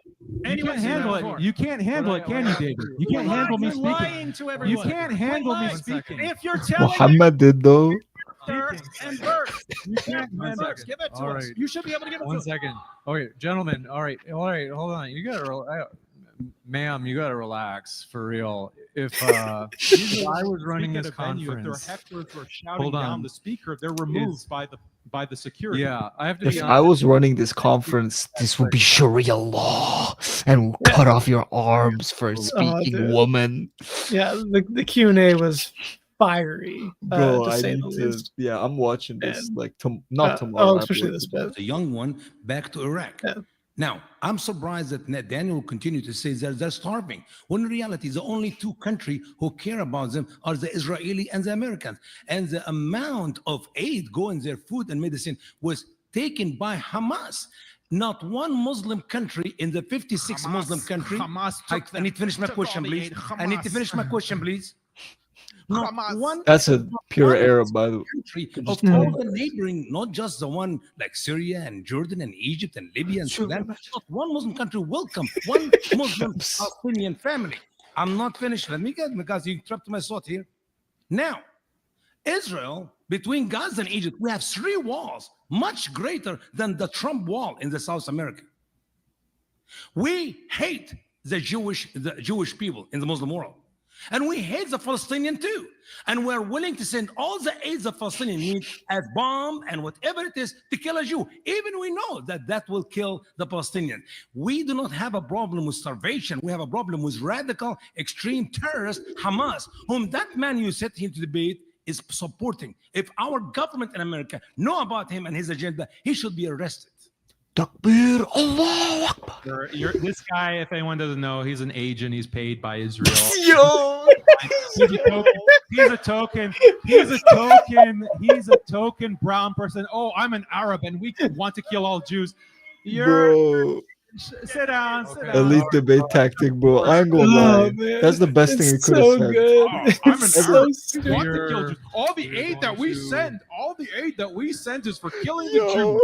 Okay. Sit down. It's true though. That's what it has resulted Sit down, to. Baldy. Sit All down. right. We need to Sit down. Yo. so Hey, We- just to clarify, sounds like Daniel might be a paid agent of Israel to make his position. we're gonna go to the next question. Bro. I look really bad trying to defend starving children. That's really ugly for me. We have to. Yeah, We're people gonna- just start Bro. yelling. It's Both of you to comment on this. Oh, I had it's 2 so good. questions, but I'm Oh, only this guy fresh out of prison, boy. Oh, he been. yeah, he is. You could He has tell his faith the is strong. cross tattoo. Yeah, Nice. bro. Yeah. My goodness, Fresh the off Q&A quad. is so hot fire from Daniel. Like, granted, this is the second debate. They had been debating, like, in total, they were on stage for 5 hours that day. They've been fighting at this like 2 I get it, matches. yeah. Like, Like, no more but professionalism. still, man, it was so bad. By the end of it, James was like, "Okay, we're just gonna stop. I think we've had y'all not too going much. anywhere. This is not being productive. Let's Yeah, just end this right now and just bro. move on with our lives." So All that pretending to be stoic and professional, nah, bro, all out the window. yeah, It's No, too, dude, it's too much. Like it's over. But Yeah. I'm definitely gonna watch that. hot Not garbage. tomorrow, because tomorrow I have work to do. But whenever I have time, it's just love it. But no, Yeah. that is again. I think that's the best thing you could have said at that point. Like that's just a base tactic, honestly. Just calling him Baldy and Mossad agent. How else was he gonna respond? It's like, but Yeah, it is really, really dumb. And I went through Mary was he never actually did Tante. So David interrupted him just true. yelling chapter and verse. He does say, "Oh, the Catholic Encyclopedia," no And one that was the cares, best we bro. got. No Yeah. one cares, gang. Show the which is verse. actually not true. That's defunct. That is not a true Yeah. statement. That the Catholic Encyclopedia, Yeah. there was an edition that said that it could possibly mean that, and Joseph was old. That is not the official Catholic position. Mm. They don't actually have an official Catholic position because none of the councils ever commented on the age of Joseph or the age of Mary. Mhm. There is no official Catholic position on the age of Mary. There's no official Christian position on the age of Mary.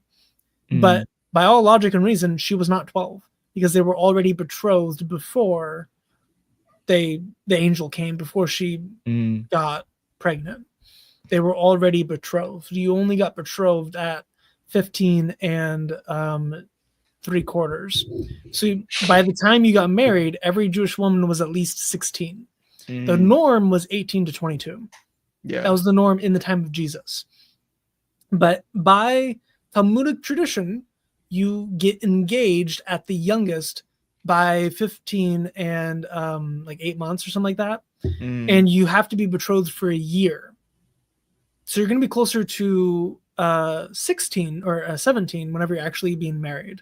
The quickest you could possibly be married in Judaism in the time of Jesus was 16. So she was at least 16 or around 16 whenever the angel came to her. She would have been at least 16 giving birth, Yeah. if not 17 giving birth, because pregnancy is 9 months. It's 40 weeks, but Yeah. my wife only made it to 38 weeks. So Real. Based. Yeah. I like how David at some point was like, "Oh, I want," when he mentioned that. oh yeah, Mary's I 12, wonder. oh, I wonder who that sounds like. It just, yeah, man. At that point, bro, they were Oh, sick and tired of it, bro. It was over. Like, Oh, dude. just hilarious. But Yeah. yeah. No, it was a hot garbage fire of a debate. Mhm. He lied for most of it, and what he didn't lie about, he twisted. Or there were some true things he said. Yeah, for sure. But in a debate, that shouldn't be your standard. It should be Mhm. everything you're saying is true. He doesn't like to go use that tactic. I guess he likes to, do taqiyya, It is what it is. which Islam permits. Allah is the greatest liar. Got a that- model after him, you feel me? It's in the Got Quran. to it. Yeah. Yeah, So to be like that. crazy, insane. Anyway, okay. No. Yes. So yeah, this is good. This is a good meme. Yeah, of course. We started this way, we have to end it this way. Just don't even explain the content, just don't even explain what this means. But yeah, man. This was good. Definitely. I don't know about definitely. I'm gonna be curious enough to watch this on 2 times speed while I'm doing something. 2 times speed. 2.5 yeah. through David's section, or not David, Daniel's section. Yeah. And Yeah. Oh yeah, 1.5 because for YouTube David. Premium now has, I don't have it, but YouTube Premium has 3 times speed now. It's crazy. They let you go faster than that, I think. Oh, really? Yeah, because I've Yeah. only seen the little pop-up of that, but Hold on. Men of that Zut. I'll check real quick. Daniel's a paid agent. Real? Oh, maybe it's just on the phone. Oh yeah, true actually, yeah. Because it was on the phone, I noticed it. Hmm. I don't see it on here. But anyways, don't matter. We're not that brain rotters for now. Yeah. I think we're gonna call it. Yeah, for sure. Well, Laila Tov. Good night. yes, good night. Good first stream. So yeah, we'll probably do this like almost every Wednesday. I think Yes. Monday you stream, right? Yeah, I'll be doing Bible studies Monday. Yeah. And then we'll do Brain this rot Wednesday. We'll Wednesday, have yeah. either you on or you and a guest, or just the guest. Yeah, exactly. Yeah. And Yeah. next week is gonna be Christmas Speakers Corner. I'm not sure about the week after that. Probably will be Yep. the Timu pasta, the Timu AP again. Yes. Yes. Yeah. Because I have a week of like freedom soon. So I'll probably spend my time like grinding, working on stuff. Mm. We have a video recorded afterwards and things like that. So I'll get that done. So yeah, I might frequent. I might I'll probably make it most Wednesdays anyway. But the only times is like if you have a guest, like Chris, for example, boom, he shows up. I won't be there, but yeah, man, it's the brain rot's good, Yes. but it should be good. So Okay. May the grace of the Lord Jesus Christ, the love of God, and the fellowship of the Holy Spirit be with you always. peace. See ya.